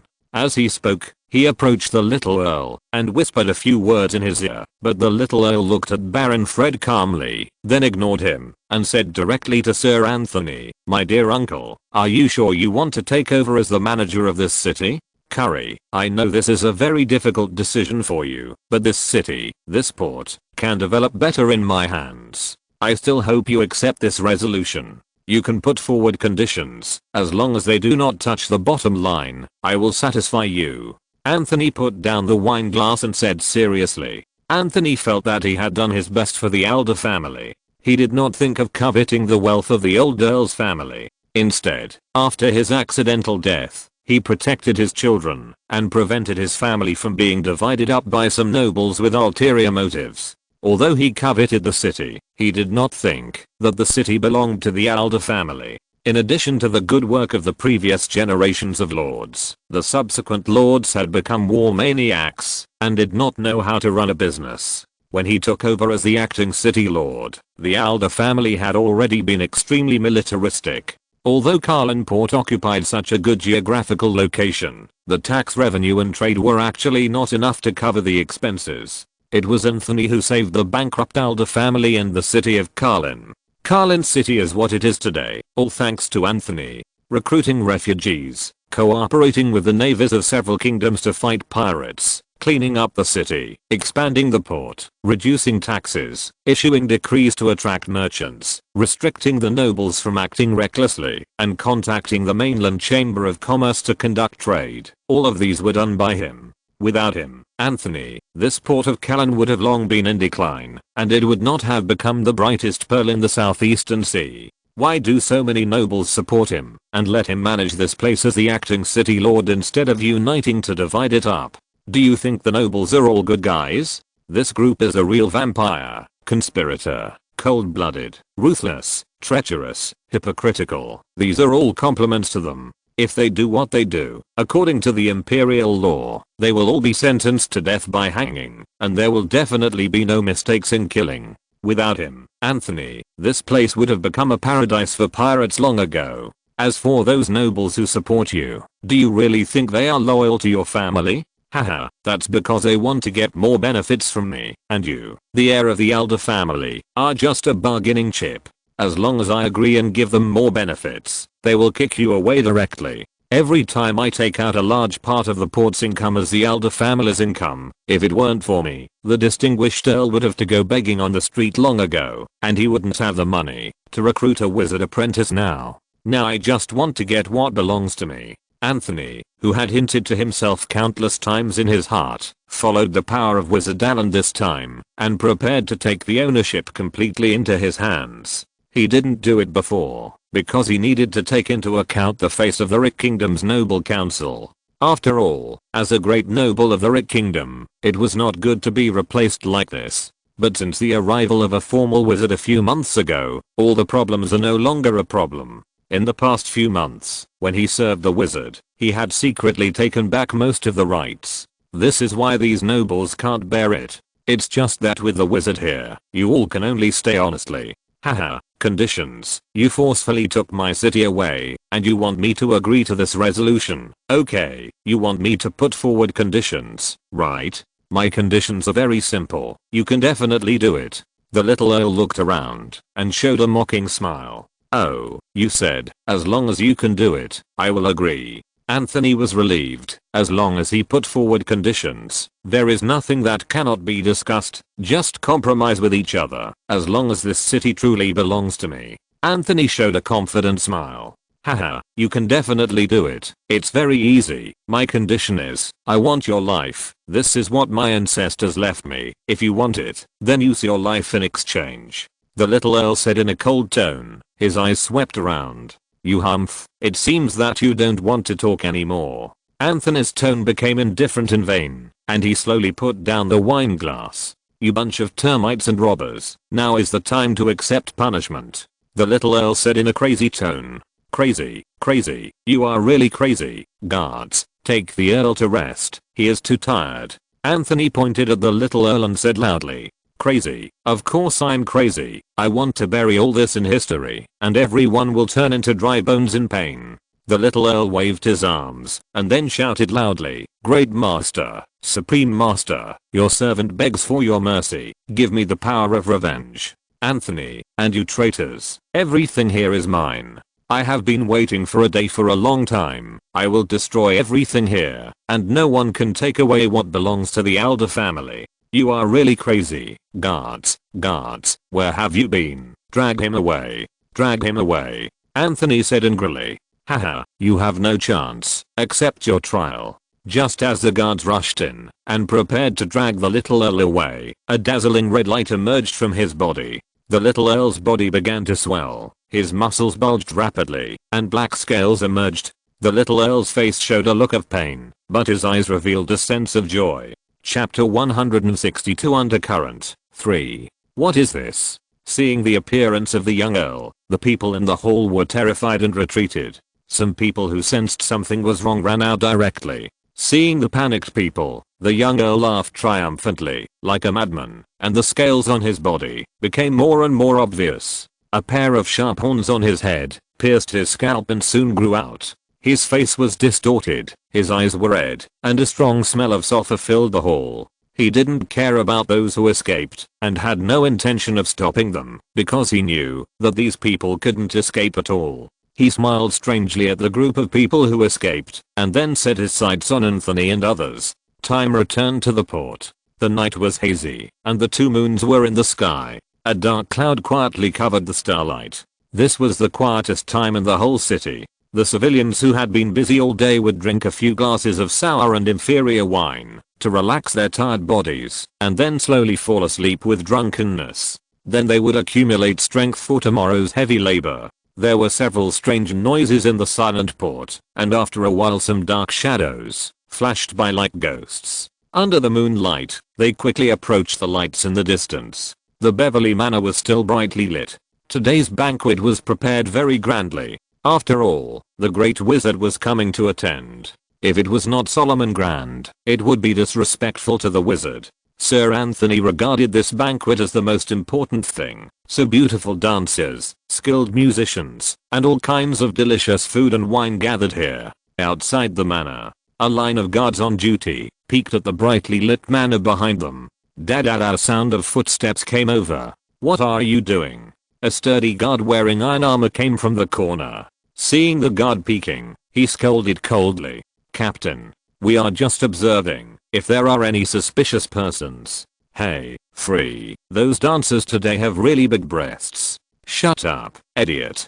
Pa. Ouch. Who hit me? He turned around and was ready to take action, but saw the captain with a sullen face looking at him coldly. His originally angry expression instantly changed into a smile, and he said embarrassedly, Captain, I'm just observing. Observing if there are any suspicious persons, right? Yes, observing suspicious persons. The captain is really wise. Shut up, everyone. Do you think I'm a fool? You neglected your duty while on guard, and you still quibbled after being discovered. I think you want to blow the cold wind all night. No, Captain, we won't dare to do that again. In this horrible weather, blowing the wind all night can kill people. Captain, please show mercy. Stop talking nonsense, stand guard seriously, and if there are any slackers or careless people, you will stand together until tomorrow morning. Thank you, Captain. Thank you, Captain. We will definitely stand guard seriously, and will never be lazy. That's enough. Everyone, go back to your posts. If you do it again, you know the consequences.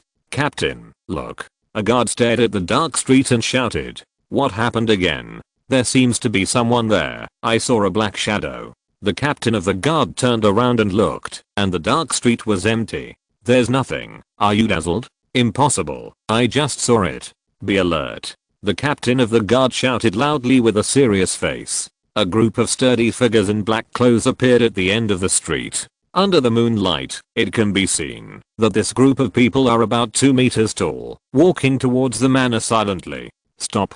This is Beverly Manor, Sir Anthony's territory. No outsiders are allowed to approach. Who are you? The guard standing in front of the gate shouted after seeing it. But this group of people didn't answer at all and continued to walk forward without stopping. Stop.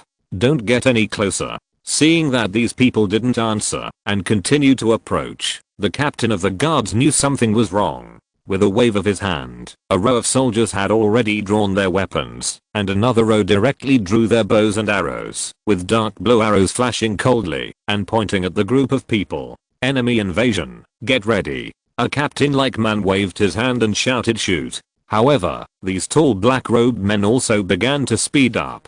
Swish, swish, swish. The rain of arrows shot over in an instant. But then a scene that stunned them appeared.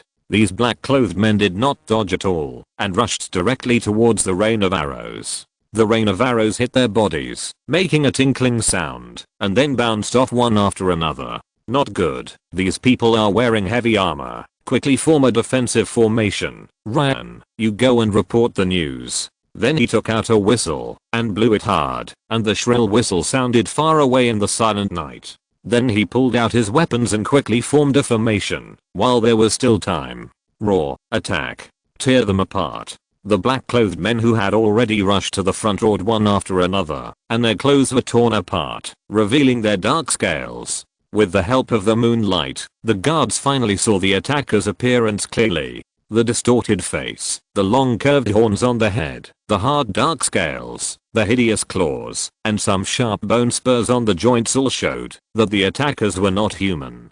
Seeing these terrifying monsters, the guards felt a chill rising from the bottom of their hearts. They were trembling all over, and many people could no longer hold their weapons steadily. What is this? Where did these monsters come from? The guards were already in a state of confusion, and the tight formation was even more flawed. The leading monster smiled grimly, waved his hand and rushed up. The blood feast has begun. Let's enjoy their wails before they die. His figure flashed, and he rushed forward. His body, which was over 2.5 meters tall, was like a mountain pressing down on his head. His sharp claws tore the colorless soldier in front of him apart. With his other claw, he grabbed the trembling soldier next to him and raised him with both hands. His arms swelled instantly and then tore him in half amid his screams. The smelly blood gushed out, and the black-clothed monster was drenched in blood. He casually threw away the torn body. He licked the blood stains on his lips. Such a powerful force is really intoxicating. The formation, which was already shaky, collapsed instantly after this blow. Seeing the miserable state of their companions, the group of guards no longer had the courage to face them, and no longer considered the consequences of deserting the battlefield. At this moment, they only regretted that their parents had not given them 2 more legs. They rushed to the back, and the black-clothed monster laughed loudly, and then accelerated to catch up. For a time, broken arms and limbs, blood and flesh flew everywhere. Allen sat in the living room thinking about the rune engraving of the wizard tower, his fingers flicking on the table regularly. Several wizard apprentices stood aside with a stiff look on their faces. Suddenly, Allen's fingers suddenly stopped, and his slightly closed eyes opened, and a flash of inspiration flashed. Interesting, there is actually a demon's breath here.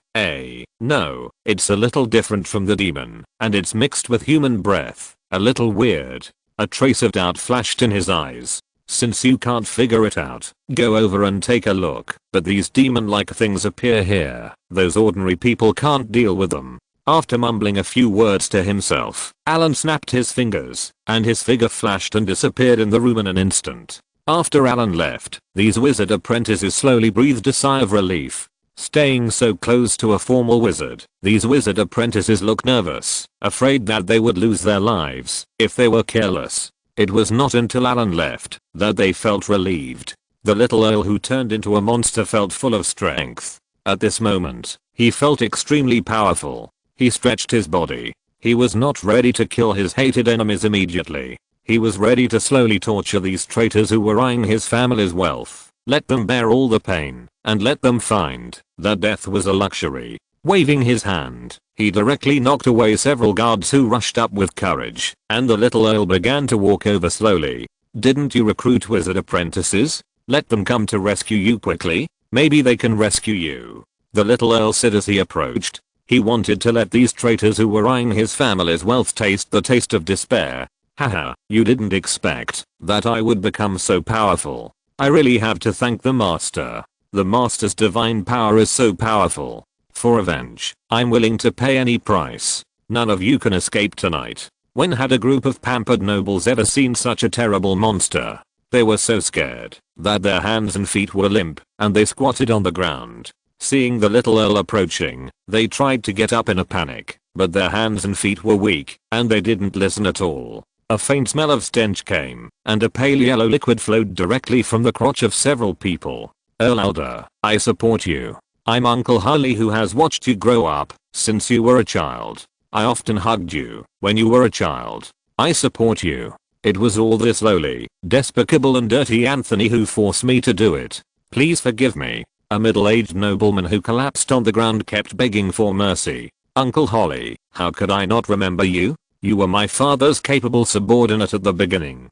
Don't worry, how could I make things difficult for you, your uncle? The little earl looked at the uncle with snot and tears and said softly. The ferocious claws pressed on his shoulders, but just as Harley was about to breathe a sigh of relief, the little earl's sharp claws gently closed and directly tore his arm off. Oh my arm. My arm. My dear uncle, I'm so sorry, my hand slipped. I will pay attention next time. As for forgiving you, go and apologize to my father. As he spoke, the muscles on his arms bulged instantly, and the claws tightened with force. With a bang, the screaming voice stopped abruptly, and the watermelon-sized head was directly crushed by the little earl. If you're listening to this novel on a channel other than Fanfic World, it means they downloaded and uploaded it without effort. We cordially invite you to visit our channel, Mundo Fanfic Novelos. There you'll find the original version of this story and you can explore many other novels of various genres. We're waiting for you to immerse yourself in a world of incredible novels. Chapter 163 Half Demon. Monster, get out of here. Don't get close to me. Don't come over here. Ah. Save me. Guards, where are the guards? Come and save me. At this moment, the people who had already run out came back rolling and crawling. Several people who fell behind screamed and died. Bang, a body that was already half broken was thrown in from outside and fell to the ground fiercely. The man who was not yet dead spat out a piece of blood foam from the corner of his mouth. His fingers were twisted on the ground and his eyes stared at the people in front of him. Seeing this scene, a group of nobles were even more frightened and screamed. Don't be afraid, dear Uncle Anthony. You are a hero of our Cullen city. I will not treat you as rudely as I treated Uncle Harley just now. The hideous little earl licked the flesh on the hideous claws and said softly. The sharp claws scratched, and Anthony's skin trembled, and the fat on his face trembled. As a prosperous city in charge of more than 100,000 people, Anthony tried his best to control his emotions at this time, and kept praying in his heart that Allen would appear soon. With trembling lips, he organized his words and said, Dear little Curry, I have never treated you badly in these years. The supply of the Alder family has increased every year. You know very well what the Alder family was like when the old earl was alive. I don't want this city anymore. I'll give it to you. As for the wealth, I'll give it to you. The little earl smiled. His ferocious face looked extremely scary. He looked at Anthony sarcastically, but didn't say anything. He just cut a deep cut on Anthony with his sharp claws. Under the stimulation of pain, Anthony screamed sharply and couldn't bear it anymore. Damn little beast, I shouldn't have let you go with a soft heart. You bastard with all your muscles in your head. You are the same as your dead father. You will die a miserable death. Scold me. I hope you still have the strength to curse me after a while. I will let you know what it means to be worse than death. The little earl licked the blood on his claws and said to Anthony, Enjoy this last time to your heart's content. This is a blood feast I carefully prepared for you. The little earl raised his hands high and shouted with a crazy face. You made all this? A voice suddenly appeared. A flash of inspiration appeared, and Allen's figure appeared in the hall. Looking at the wizard who suddenly appeared in front of him, the young earl was also a little confused. Who are you? Master Wizard, please save me. Anthony immediately asked for help when he saw Allen. It's actually a half demon, and it still retains complete consciousness. The strength is actually at the level of a formal wizard. It seems that the master you sacrificed spent a lot of effort to transform you. Allen looked at the half-demon in front of him and said something irrelevant. He waved his other hand at Anthony to show that he understood. I'm asking you a question. Answer me. Seeing that he was ignored, the young earl who already possessed extraordinary power instantly became angry. You're angry now. Accepting the power of the abyss really lowers your IQ. Damn it, you damn mortal. You dare to talk to me like this. I'm going to tear your bones apart. The little earl waved his hand and ordered, catch him, break his limbs. I'm going to tear his bones apart one by one. Several half-demons behind him rushed towards Allen like bulldozers. Haha, you're outnumbered. Can you beat the wizard? It's just right to test my rock golem. Allen glanced at the half-demons and snapped his fingers. His mental power instantly controlled the wizard tower remotely, and a bright light instantly pierced the night sky. Element pool activated. Space coordinates locked. Energy transmission network activated. Teleportation array activated. Space folding channel is open. Energy transmission completed. Transmission completed. A series of mechanical sounds rang in his mind, and the chip instantly handled all the work. Then a team of tall figures appeared in the hall. Several half-demons had already rushed to Allen, their terrifying claws raised high, ready to fall on Allen the next moment. Where are your opponents? Go back. Allen moved his fingers slightly, a flash of light flashed, and several half-demons that rushed over were instantly thrown in front of the rock golem. Kill them. Allen gave the order directly, and the light dissipated. A team of 15 rock golems appeared in the hall, and the spacious hall suddenly became crowded. Enemy found. Start combat mode. Receive the order. Kill. Load the slash. Load the sweep. Prepare the magic cannon. The rock golems were directly divided into two combat teams, attacking the group of half-demons, and the giant swords in their hands, as big as door panels, swept directly. These half-demons who were just showing off their power were instantly knocked away, and dark red blood splattered everywhere, burning the precious carpet on the ground directly. The rock golems have strong physical resistance, and the attacks of these half-demons can only leave a slight scratch on them. They are immune to poison, sleep, paralysis, shocking diseases, instant death effects, and many other injuries. In addition to some corrosive spells, the only way to kill a golem is to demolish it by force. The rock golems lined up and pushed directly towards the half-demons. These half-demons were not as powerful as the rock golems, and they did not have spells. They were killed and injured as soon as they came into contact, and were beaten back again and again. Although the demons have the ability to cast spells, they are half-hearted, and these half-demons are even worse. These golems are in human form and move clumsily. The half-demons finally adapted slowly, and at this time they were no longer powerless to fight back. Damn it. What the hell is this? It's so hard that even the power can't stop it. These half-demons originally slaughtered the city guards and guards easily. Now they are arrogant and have powerful power. This time they were directly hit by the rock golem. What should we do? We must think of a way. Go and kill that wizard. These weird things are all controlled by him. Allen, who was standing next to the little earl and watching the show, shouted, "These golems can't catch up with us. Send a few people out to entangle them, and the others will go with me to kill this wizard." Soon, the half-demons of the little earl were divided into two teams. One team entangled the rock golems, and the other team directly killed Allen. It seems that we still need to improve. The speed is a bit slow, and the movements are also sluggish. Allen shook his head and whispered as he looked at the entangled rock golems. Haha, it seems that they really think I'm a soft persimmon. Allen chuckled at the half-demon rushing over and pulled out the dragon's fang. Chapter 164 Half-Demon 2. When Allen took the dragon's fang in his hand, his aura changed instantly. If Allen's temperament just now was like that of a scholar, then Allen at this moment was a giant beast with sharp claws exposed. A half-demon who rushed the fastest had already arrived in front of Allen. With a body of 2 meters high, a ferocious appearance, and sharp claws, he had a suffocating sense of oppression. The people around him seemed to have seen the thin wizard being torn to pieces in an instant, and they all looked desperate. Seeing that the wizard in front of him actually took out a long sword, the half-demon was overjoyed. At such a close distance, he had no chance to use spells. As for the long sword, he didn't care at all. Just now outside, those guards tried their best to chop on his scales, but only left some scratches on them. The wizard didn't think that this thin and handsome little white face could block it. Go to hell. The half-demon, with red eyes and happy heart, was ready to enjoy the taste of blood. He roared and grabbed his head with his sharp claws. Clang. Ah. My arm. A bright white light flashed by, and the half-demon's arm flew high, and dark red blood with a strong smell of sulfur gushed out like money.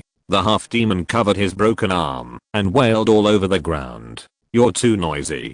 With a wave of the long sword in his hand, a huge demon head flew up directly. I don't know how many decent demons I have killed, let alone you defective ones. Allen curled his lips, and a flash of inspiration flashed in his hand. A huge bright yellow fireball instantly appeared in the air. Exploding fireball. The huge fireball with a scorching breath instantly flew towards several half-demons who rushed up.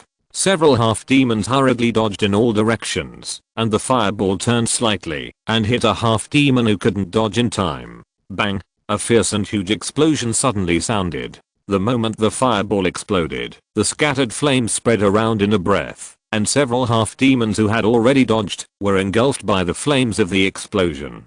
This fast should end. Mage armor. Cat's grace. Slow spell. Intensify damage. Allen's eyebrows moved slightly, and the two spells attached to the spider silk robe were added to his body. With a slight pinch of his fingers, he threw 2 negative states on the half-demons not far away. These half-demons did not inherit the elemental resistance of demons, and were not much stronger than ordinary people. After being shrouded by a shadow, the corrosiveness of dark energy will reduce their defense, and cause them to suffer greater damage. The half-demon who was agile and constantly dodging the attacks of the rock golem just now felt his body suddenly sink. His dodging action suddenly slowed down a beat, and his figure staggered directly.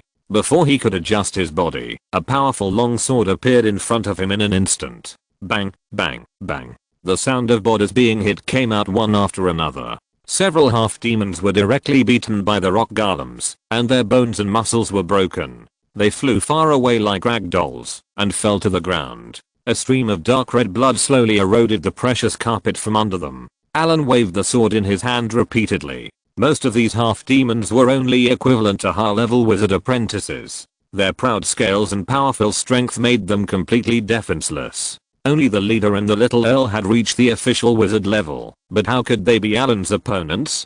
After Allen got serious, they were all killed easily. When Allen pierced the little earl's heart with a sword in the desperate eyes, his huge body slowly fell to the ground, and the blood full of sulfur burned a big hole in the carpet. This small-scale chaos finally ended.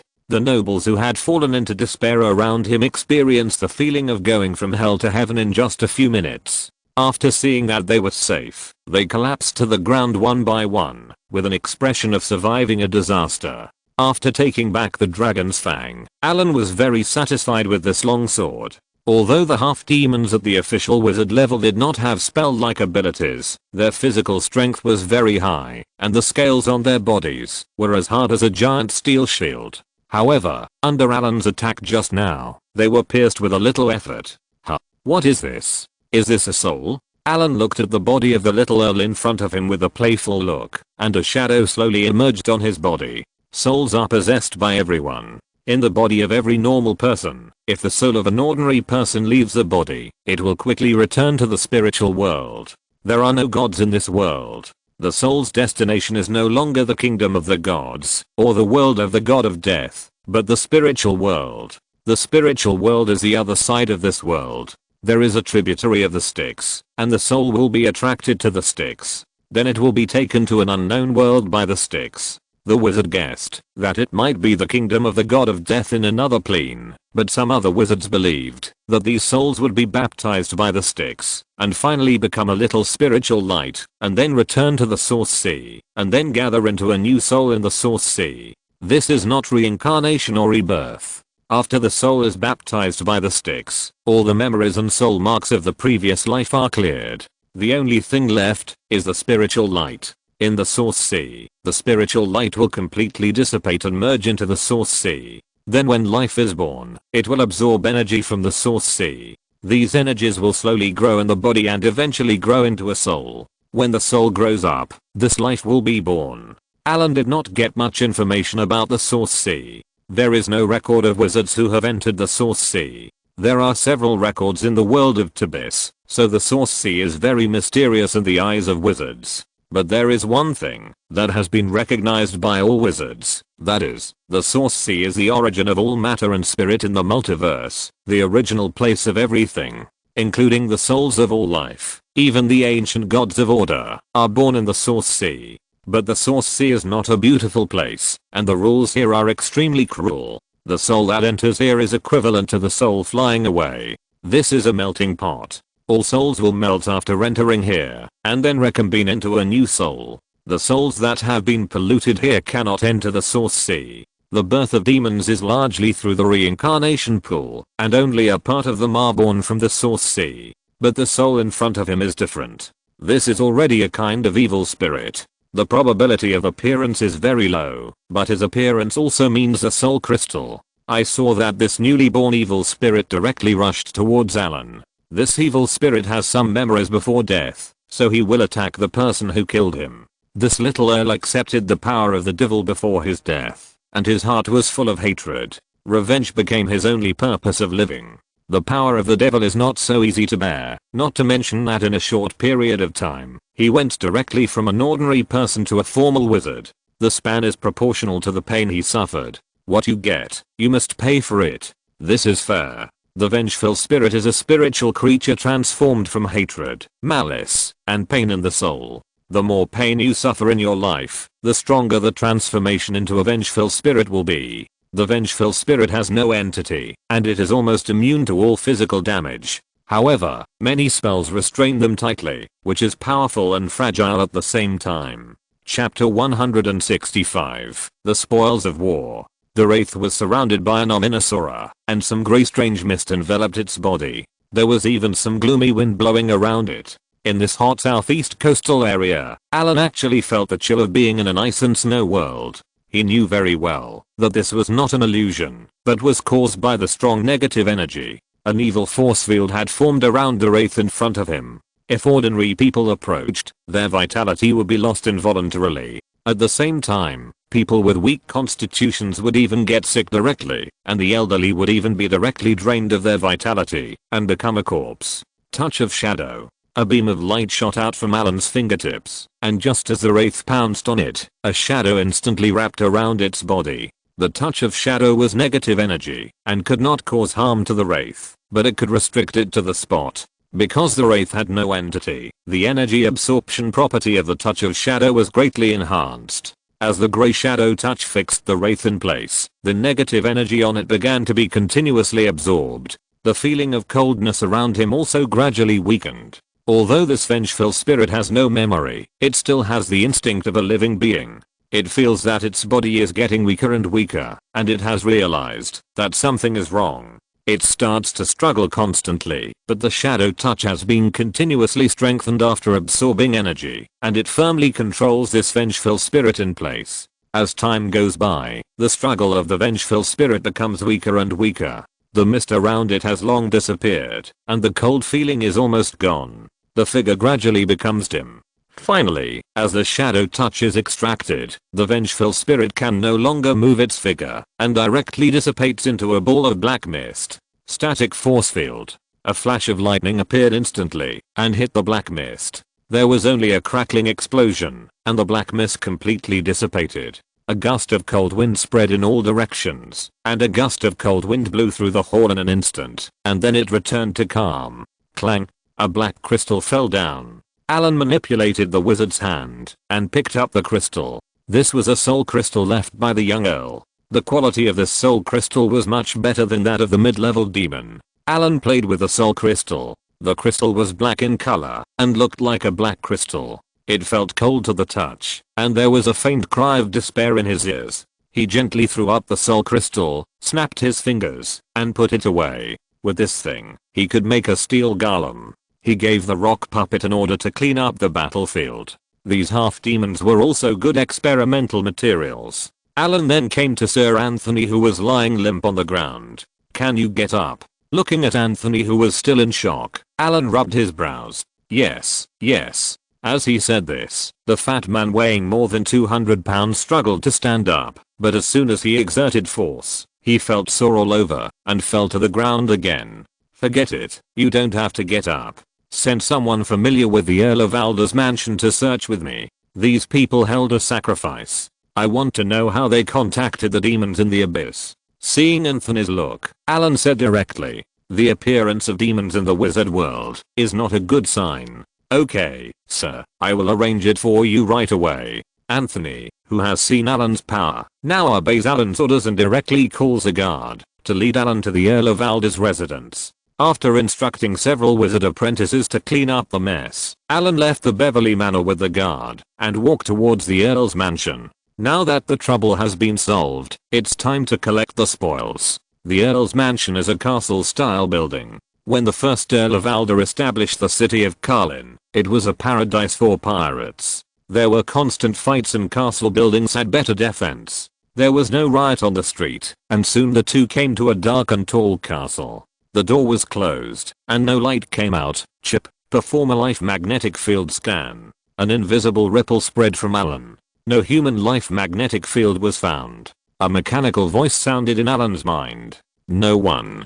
Allen looked surprised. Then he stopped struggling, and the spiritual light in his hand shot out and shot directly to the castle gate. Opening the door, the 3-meter-high gate slowly opened, and Allen took the lead and walked in directly. Where does the wizard apprentice recruited by the young earl live? In the backyard. The young earl specially marked out an area as the place for the wizard master. The guard quickly replied, lead the way.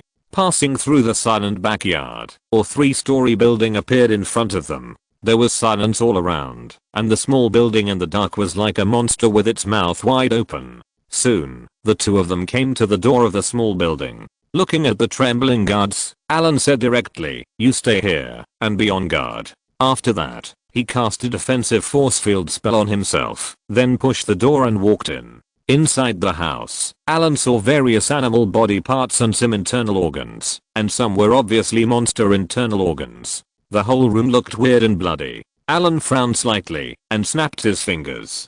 Light magic. A soft light illuminated the entire hall. He glanced at the reception room on this floor. There were some sofas and chairs in the room, and many specimens of demonized creatures were hung on the wall. These should be the trophies of the wizard apprentice. It seems that this wizard apprentice has some bad taste. The whole hall was decorated by him like a magic cave. Not finding anything valuable, Allen went up the stairs directly. Pushing open the door of the second floor, there was an alchemy table inside.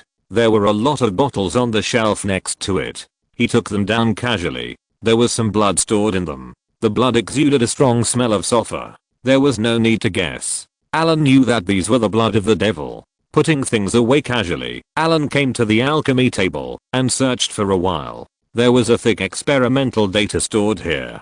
He flipped through it casually and soon found a diary and picked it up to read.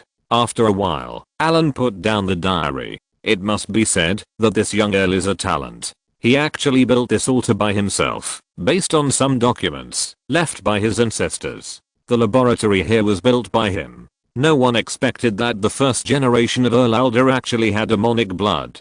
After figuring out the problem, Allen began to plunder the wealth here. There was nothing valuable in the laboratory except some materials. As for the people here, according to the character of the young earl, they were probably sacrificed. Leaving the laboratory, the guard stood respectfully at the door. Go back and tell Anthony that there is an altar in the city. Let him send people to find and destroy it. If you have any problems that you can't solve, come to me. Okay, you can go. Yes, sir. The guard saluted and quickly left the gloomy castle. There are no more people in the way. Next is the treasure accumulated by the Alder family. After sending the guard away, Allen rubbed his hands vigorously. Opening the treasure house is a technical job. When Allen thought of those shiny golden gems, he felt excited. Chapter 166, Lord Alder's Treasure House. Just when the small treasury was about to run out of money, a boy came to bring money. Now the first phase of the Wizard Tower project can almost be completed. Chip, scan the entire castle and find the treasure house for me. Allen ordered directly. An invisible light wave spread instantly, and soon the chip completed the scan, and a three-dimensional stereogram of the entire castle appeared in front of him. So it's here. Seeing the location marked on the stereogram, Allen was a little surprised. The location of the treasure house is no longer in the bedroom or study of the castle, or it is not in the castle at all. The treasure house of the Elder family is actually hidden in the dungeon. After determining the location, Allen followed the route marked by the chip to the treasure house. The entrance to the dungeon is deep in the castle. Allen walked down the narrow passage stairs. The castle was dark and damp, the light was very poor, and there were traces of axe chopping and knife cutting in some places. It can be seen that this place has been breached. With the chip leading the way, Allen soon came to a narrow iron gate. The door was locked with an iron chain, but this was not a problem for Allen. He pulled hard with both hands, and the chain, which was as thick as his arm, was torn and deformed, and finally broke with a bang. Allen kicked the iron door open and stepped into the dungeon. The dungeon was not as dirty as he had imagined, and the air was a little turbid. He came to the dungeon and walked to the end. There was a closed cell here. The cell was closed with a huge stone, and there was only a small door. Allen gently twisted the door lock and walked in. Looking at the empty cell, Allen began to check the hidden mechanisms around. With the help of the chip, he quickly found a movable stone. He pressed hard with his arm, and with a click, the stone wall in front of him began to fall dust, and then there was a rumble, and the stone wall slowly turned over, revealing an iron door behind it. The gate is made of rune steel. The ancestors of the Elder family were quite rich. This trip is worth it. Even if it is empty enough for a mouse to run through, this gate is worth tens of thousands of gold coins. But even the gate is made of such good materials. I'm more and more looking forward to the things inside. As soon as he walked in, Allen recognized the material used to make the gate. Rune steel is a magical material. The best steel ingots are specially processed by wizards to make magical materials. It is a good material for making enchanted weapons. These materials can be used in the wizard tower. Take out the dragon's tooth and remove the rocks wrapped around the gate like cutting tofu. The whole gate can be taken down. Cutting off the connection with a long sword, Allen put the gate into the dimension bag. After removing the gate, the contents of the treasure house were finally exposed to Allen. The treasure house is about 50 square meters in size, and it is filled with a large number of gold coins. Allen's eyes are shining with gold, and he holds the gold in his arms with a face full of money. Since the awakening of the dragon vein, Allen has become more and more enthusiastic about wealth, but this is not a disadvantage. Wizards are very good at spending money. There are not many gems. In the box next to it are several sets of night breathing methods, several armors and weapons made of rune steel, which are also coated with protective oil. It seems that his owner still loves these things. After a while, after calming down, Allen was a little disappointed. Although there are many gold coins, Allen roughly estimates that there are 20,000 to 30,000. Rune steel weapons are difficult to make for ordinary people, but they are of average value to wizards. The night breathing method is of no use to Allen now. The best way is to copy a few copies and sell them to those who need it, such as newly emerging nobles, wealthy businessmen, etc., and you can sell more than one copy. As for the rune steel armor and weapons, these are also sold. Although the main body of the wizard tower has been built, the interior is not yet complete and still needs various materials.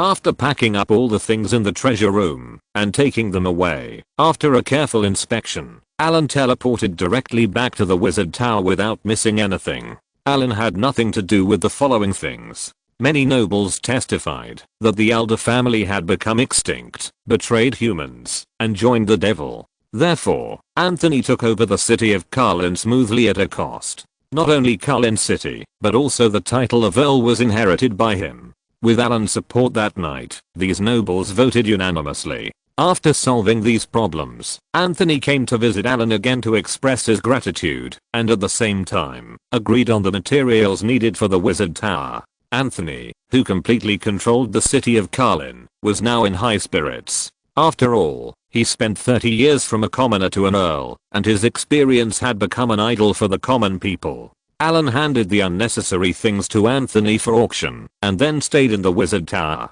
to improve the internal structure bit by bit. Because the wizard tower will be upgraded to a floating tower in the later stage, the base must be solid and connected. According to the current range of the element pool, Allen plans to pave the ground of the wizard tower with a radius of 600 meters with obsidian. Fortunately, the obsidian mines in Callan City are rich, otherwise these obsidians alone would be a big problem. The strength requirements of the wizard tower are very high. After all, the battles using the wizard tower are very fierce. If the defense is not up to standard, it is easy to be broken in the battle. By then, Allen would be in tears. The cost of repairing is not much cheaper than rebuilding a new one. As the main material, obsidian needs to be turned into clay by turning fossils into mud first, and then other materials are added according to the proportion. After mixing evenly, turning mud into stone is used to make these obsidians mixed with other materials solid again, but this alone is not enough. It is necessary to engrave runes on its surface to further improve the hardness, toughness, and resistance to various elements. Finally, the floating tower in its complete state needs to withstand the power of legendary spells. After the runes are engraved, these materials will remain in this state. Even if some parts are damaged, they can be repaired, as long as the repair technique is performed, but if the damage exceeds 50%, the repair technique will be ineffective. It is said that a wizard has done experiments using repair techniques on the human body and then doing some fun things, but they forgot that repair techniques cannot be used on living objects. It is said that the wizard finally implanted some troll blood. Of course, Allen's strength is impossible to strengthen the main body of the wizard tower to this level. He only strengthened it to the point where he could resist the second level wizard spells, but even so, he was almost paralyzed by fatigue. A large number of repeated spell casting made his mental power exhausted and his head ache. Every day, he repeated the process of casting spells, recovering mana, and then casting spells again. When it was strengthened to this point, this was already Allen's current limit. If he wanted to continue to improve, Allen needed to break through his strength. However, after more than a month of high-intensity spell casting, Allen already felt that the bottleneck in meditation had loosened, and maybe it would break through on its own after a while. Chapter 167 Defensive Barrier.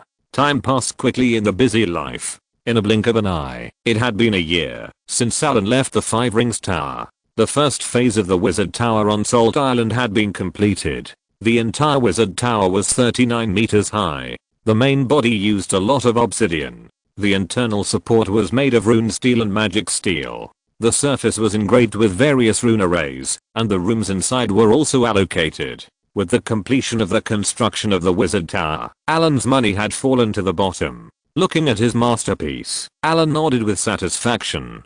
Because the tower spirit had not been made yet, the Wizard Tower was very inefficient. A low-level tower spirit of the Tebas world could barely make it, but it could not play the role of the Wizard Tower when installed on it. Allen used the soul crystal of the Little Earl to make a steel golem to assist him in managing the Wizard Tower. At the same time, when Allen left, it served as a defensive force to protect this place from being invaded. The valley where the Wizard Tower was located had been closed. Allen arranged a maze in the valley, creating clouds and fog to cover the entire valley, and ordinary people could not enter here at all. In the basement, a teleportation array has been engraved. This is a permanent teleportation array. Allen set the coordinates here. In the future, no matter how far the distance is, as long as there is no space isolation array, or across the plane, Allen can arrange the teleportation array to teleport back, or wait until he is stronger and use teleportation to teleport directly. Arriving at the control center of the Wizard Tower, activating the element pool, a trickle of energy poured in, and the surrounding magic energy pipelines glowed slightly. Seeing that the energy of the rune array was functioning normally, Allen prepared to activate the rune barrier. Because it was the first time to open the rune barrier, there might be accidents during the startup process, and Allen needed to guide the energy. He exhaled slowly, adjusted his body to the best state, and then took out a staff. The staff did not have any other skills attached, but only engraved a rune array to control energy, and walked slowly to the array of the control center. When his mind was restored to the state of ancient wells and calm, Allen slowly opened his eyes. His deep eyes were like the starry sky, and he lightly tapped the staff in his hand. A faint energy fluctuation emerged, and the rune array emitted a faint light. With the influx of energy from the element pool, the rune array became brighter. Chip. Start auxiliary spell casting. A series of numbers flashed in Allen's eyes, and various energy data appeared in front of him. Element transformation. Energy control. Along with the chanting of the spell, Allen's body was transformed into a semi-element state. In this state, the control of energy was more handy. A countdown appeared in front of Allen's eyes at the same time, which was the maximum duration of semi-element transformation. This spell cannot be cast for a long time. Too long will cause the body to become permanently elemental. This change is not a good thing for legendary wizards. Their souls cannot withstand the transformation of the body into an element. This rough transformation method is likely to cause the body to collapse, and then there will be no place to cry. With the surge of energy, many light spots began to appear around his body. This was because the surrounding elemental particles began to become active. Finally, when the energy reached the critical point, a translucent energy shield appeared in the hall. The energy shield was very small at the beginning, only able to wrap one person, and then began to expand rapidly as energy was injected. In the blink of an eye, the entire room was enclosed, and then it continued to expand, passing through the obsidian tower and expanding outward. As the barrier passed through the tower, the rune array on the tower also began to activate. From the outside, the entire wizard tower began to light up continuously, and finally all the engraved rune arrays were all lit up, and the entire wizard tower was already wrapped in the barrier. With the blessing of many rune arrays, the barrier began to slowly expand and slowly advance, enveloping the entire obsidian ground. The barrier continued to advance, and the speed had slowed down a lot at this time. Finally, the entire barrier stabilized within a radius of 700 meters. Seeing that the barrier was successfully activated, Allen immediately exited the semi-element state. At this time, there was still 1 minute left before the maximum casting time. Without rest, Allen began to adjust the energy input of the element pool. Because there was no tower spirit, the energy input could only be manually controlled. Allen could not stay here to adjust the energy at any time. He used the chip to calculate an output range and adjusted the output energy to this range. After checking the remaining energy in the energy pool, the energy consumed by the barrier did not exceed the speed at which the element pool gathered energy. Allen was relieved. The calculation error did not exceed expectations. As long as the element pool was not destroyed, the barrier of the wizard tower could continue. If there were no human factors in the element pool, the designed service life would exceed 1,000 years. The rune barrier designed by Allen was able to withstand the attack of a second level wizard, but this required Allen to test it personally. After all, there was a difference between the design and the actual object. After the barrier of the wizard tower was opened, the energy would continue to replenish. As long as it was not broken by force, it would always exist, unless he could exhaust the energy of the element pool, but the energy conversion speed of the element pool was much higher than that of the wizard. Therefore, it was basically an impossible task to destroy the barrier by grinding the water. Seeing that the barrier was successfully opened, Allen began to test the barrier's bearing capacity. The barrier designed this time was the highest level he could make so far. After turning on the chip scan, Allen directly activated the dragon wing transformation. A burst of scorching energy instantly erupted, and Allen's body swelled up rapidly. Dark red scales appeared on his skin, and his figure rose. Sure, a pair of huge flesh wings spread out behind him, and a faint dragon's might emanated from his body after the transformation. Feeling the powerful power hidden in his body, Allen nodded with satisfaction. The red wings flapped slightly, and he had already flown above the barrier. At this time, Allen's aura was much stronger than when he just returned to the wizard world. He reached the level of a second level wizard just by physical strength. According to Tibus's level 11 corresponds to a second level wizard in the wizard world, and he is now level 13. He exhaled slowly and adjusted his posture. Dragon breath spray. A cone of flame sprayed out instantly, and the scorching red dragon's breath hit the barrier. The barrier shook slightly, and then returned to stability. The dragon's breath spray lasted for nearly 10 seconds before it ended. The ground outside the barrier had melted, and glass-like crystals appeared. The results of the chip scan were also fed back to Allen's mind.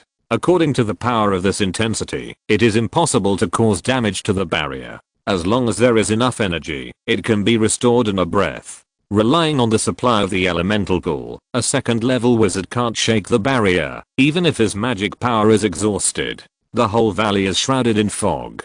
Anthony has designated the valley as a forbidden area and stationed 2 teams of soldiers here to prevent ordinary people from entering the valley. For wizards, these soldiers can't even find them.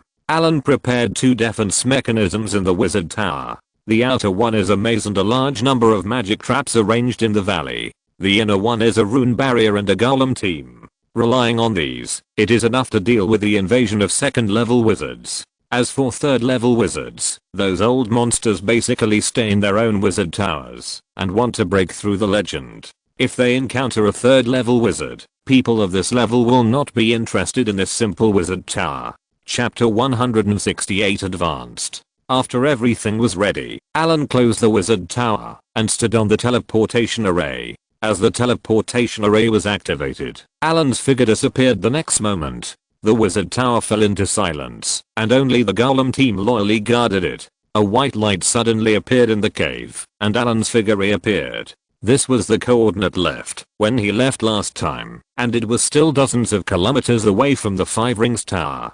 Gently opening the dragon wings and performing the invisibility spell, Allen flew directly into the sky, identified the direction, and then flapped his wings and flew towards the 5 Rings Tower. When he arrived at the academy, Allen put away the dragon wings, used the real mask to restore his image in the academy, and then stepped into the academy territory. After verifying the credentials with the statue guard, Allen entered the academy through the gate. Without stopping, he went straight back to his residence. As soon as he walked into the yard, he saw the little maid wearing a delicate leather armor ready to go out. The tailor-made leather armor perfectly outlined her curvy figure. After not seeing the little maid for a year, she seemed to have grown up again. Allen was in a good mood at this time.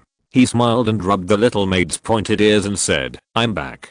He looked at her dress again and said, "Are you going out?" "Master, you are finally back," the little maid said, after she got rid of Allen's clutches and straightened her messed up hair. Allen nodded and looked at her dress and said, "Did you choose the shadow assassin?" "Well, my original profession was an assassin. It's easy to master it with the basics," Biss said here with a beaming face. "Have you tried the shadow mage?" Allen glanced at her and asked. Master, Lilith and I have an appointment to go for actual combat training. Now the time is almost up. I'm leaving first." After saying that, he was ready to slip away. "Come back." Shadow tentacle. A dark energy tentacle appeared instantly and tied up the little maid who was about to run away. "No, Master." "Woo. It's so itchy, Master. Have you never read the books on shadow mages at all?" Allen said with a somewhat ugly face. "How could I not have read it? I flipped through it very seriously. Master, please let me go. I have no strength left." Biss begged for mercy. "You flipped through it?" Allen's face darkened. He had planned to let the little maid go to the wizard tower if she became a shadow mage and guard the wizard tower when Allen was not there. As a result, the little maid chose the shadow assassin. It's not that this profession is bad. To be fair, the shadow assassin is very powerful, but he can't control the wizard tower. In the library on the 2nd floor, after teaching the little maid a lesson, Allen took out several secondary spells of the shadow mage and asked the little maid to try to cast them. But what Allen didn't expect was that she didn't even learn the simplest negative energy ray. Looking at Biss, who looked like she was reading a book, Allen waved his hand helplessly. He had no way to deal with the spell idiot. So far, Biss can only rely on her bloodline to use the awakened talent. There was no way. Allen's only way now was to advance as soon as possible, then make a low-level tower spirit, and then let the little maid command the tower spirit to control the floating tower. In the following days, Allen returned to his normal state. He had to teach his apprentices every week. In addition to reading books and training the little maid, he spent the rest of his time meditating. He also took the time to run outside the academy and directly teleported to the wizard tower using the teleportation array to check the operation status of the wizard tower. As time went by, Allen felt that the bottleneck of the 2nd level wizard was getting weaker and weaker. It happened that he didn't have any classes these days. After saying hello, Allen left the academy. With a flash of light, a figure appeared in the wizard tower. Seeing that the wizard tower was operating normally, Allen went directly to the meditation room and opened the energy channel. The rune array in the meditation room lit up slightly. He snapped his fingers, and a ray of spiritual light directly activated the element activation. As the energy was consumed, this meditation room became an element active area. The effect of meditation is better in this environment. After getting everything ready, Allen posed and adjusted his mind to a calm state, and began to break through according to the meditation method. As meditation began, the surrounding element particles began to flow into his body. As his breathing contracted, the element particles surged like a tide. In the spiritual sea, a huge change is taking place. The spiritual power of nothingness began to gather in the spiritual sea, and soon the spiritual sea became vast and boundless. A trace of elemental energy filled his body. The red dragon blood in Allen's body was spontaneously activated, and a power belonging to the dragon vein broke out of the body, and the body spontaneously completed the dragon vein transformation. After the transformation, the body contained more elemental energy, and every cell was greedily absorbing the surrounding elemental energy. The heart beat strongly, supplying streams of energy-filled blood to the whole body. Physical fitness was also slowly improving. Gradually, Allen had lost consciousness, as if he had fallen into a deep sleep. Only the body was still faithfully absorbing and transforming. One by one, the energy entered the flesh, and after a circle, it disappeared into a mysterious place in the body. The spiritual power, that had not grown for a long time, began to grow slowly. Although it was slow, it was unstoppable, and moved towards the critical point little by little. As time went on, the element concentration in the meditation room began to decrease. When the rune array detected that the elemental energy was consumed too quickly, it directly amplified the energy supply of the element pool. All the scales on Allen's body have emerged, and the dark red scales are shining with metallic luster. The dragon's might on his body is also gradually increasing. The elemental energy is constantly washing away, and more energy is left in his body. As the energy increases, it finally reaches the limit.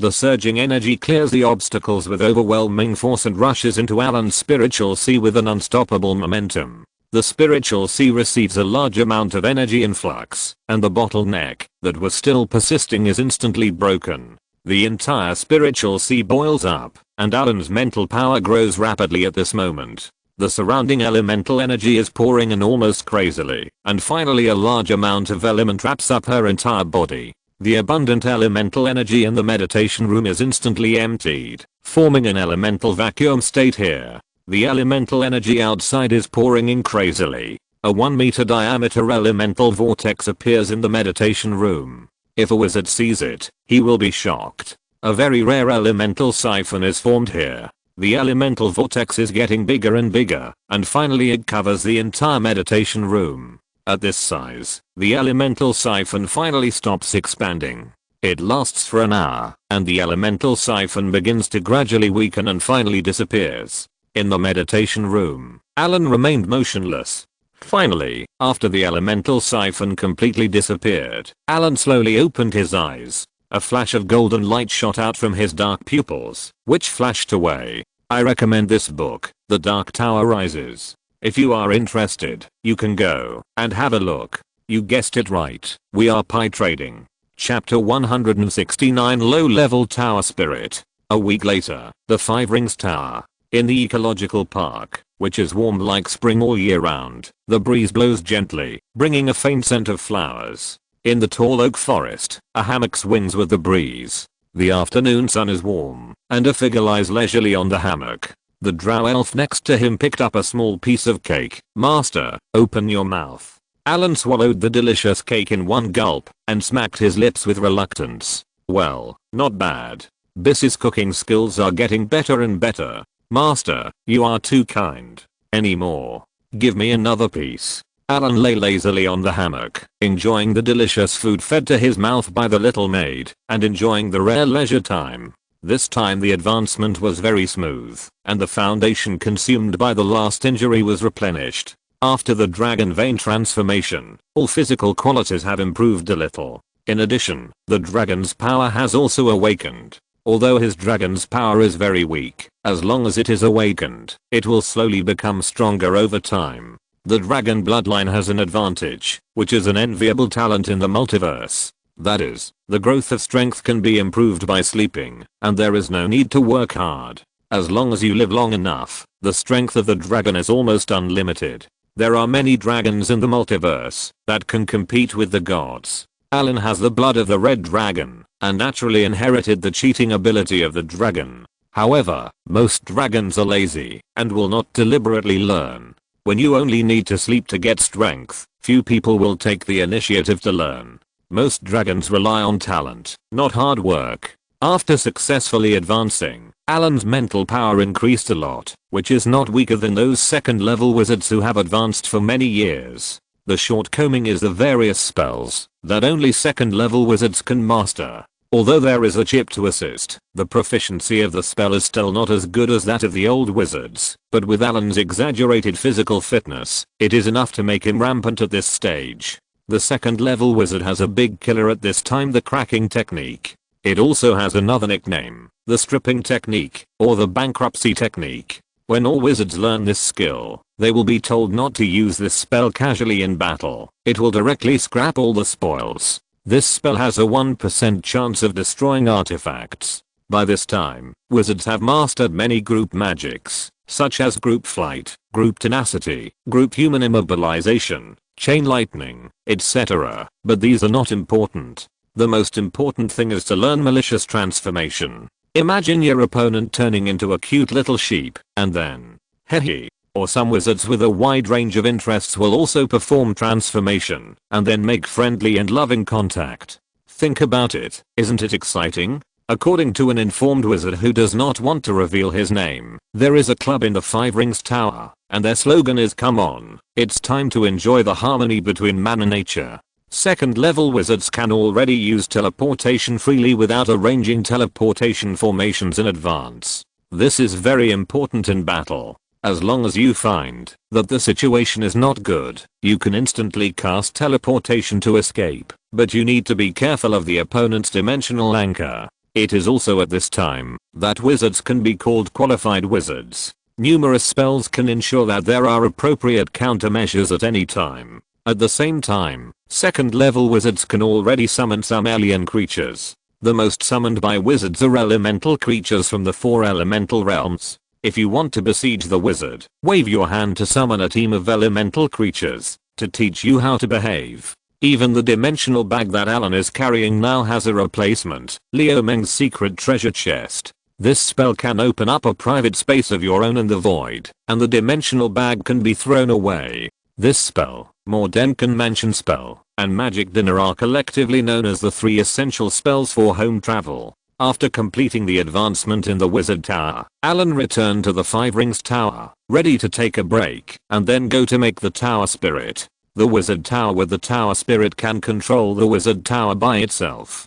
With it, Allen can go out and travel with confidence. Oh, no, cross it out, it is through. Some time ago, the chip reminded Allen that the energy needed for the crossing has been collected, and the next plane journey can be carried out. Allen is ready to set off after the Tower Spirit is made. He is still full of expectations for this crossing.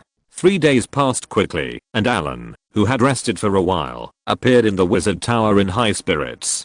Coming to the laboratory, the energy channel of the element pool was connected, and the alchemy table was also ready. Allen took out a black soul crystal. This soul crystal was obtained from a fallen person he had solved in the world of Tibis. At that time, this poor guy accepted the power of another unlucky guy, Berekpat, the lord of the Balro flame demon, and directly advanced to become a pseudo high-level demon. In the end, he blew up the soul crystal left behind. This is the highest level soul crystal in Allen's hand. It is more than enough to use it to make a low-level tower spirit. With a light wave of his hand, the pure energy in the element pool was directly replenished. With a light tap of the staff in his hand, the black soul crystal floated directly in the air. With a snap of his fingers, a swaying ball of elemental fire appeared in Allen's hand. He took out a small piece of mithril, some elemental dust, and a piece of ghost wood ground into powder. This piece of ghost wood was taken from the heart of a ghost tree at least 300 years old in exchange for the Five Rings Tower.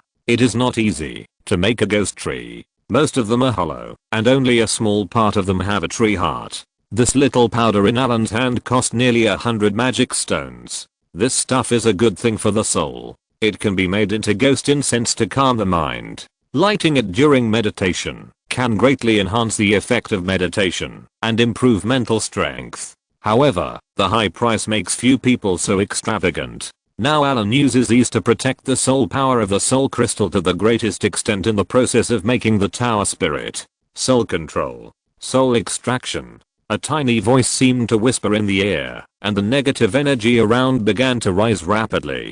If an ordinary person was here, he would find that there was a kind of coldness that penetrated into the bone marrow. As Allen stopped chanting, he lightly tapped the staff, and an illusory figure appeared in the soul crystal. The figure was blurred, as if it would dissipate with a gust of wind. The elemental fire ignited the ghostwood powder, and a wisp of smoke rose. The smoke entangled the soul phantom, obscuring the phantom, and then slowly merged into it. As the smoke entered the phantom finally stabilized, and the entire phantom became much clearer, and there was no longer a feeling that it would dissipate with a gust of wind. If you're listening to this novel on a channel other than Fanfic World, it means they downloaded and uploaded it without effort. We cordially invite you to visit our channel, Mundo Fanfic Novelos. There you'll find the original version of this story, and you can explore many other novels of various genres. We're waiting for you to immerse yourself in a world of incredible novels.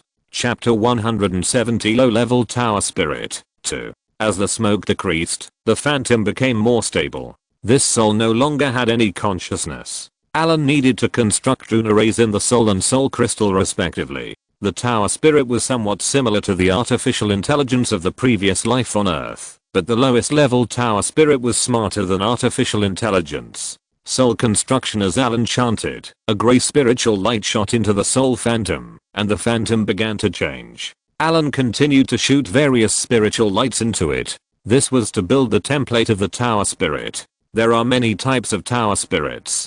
Combat type tower spirits. This kind of tower spirit is engraved with a large number of spell templates, can cast various spells, and has a strong combat power. It generally exists as the combat system of the floating city. The tower spirits that exist in large numbers in Dire City are auxiliary types, mainly responsible for the production of various materials. The central tower spirit of the wizard tower or the floating city is the most important one. They have the highest intelligence and can perform large-scale calculations to coordinate the cooperation between the wizard tower or the floating city. It belongs to the highest level of auxiliary tower spirit. Allen made a low-level auxiliary tower spirit this time, which is used as the temporary center of the wizard tower. It is used to autonomously distribute the energy of the element pool, command the puppet golem to carry out various activities, maintain the protective barrier, identify the enemy and attack, and so on. The elemental magic power from the Earth Vein node continuously supplies Allen's consumption.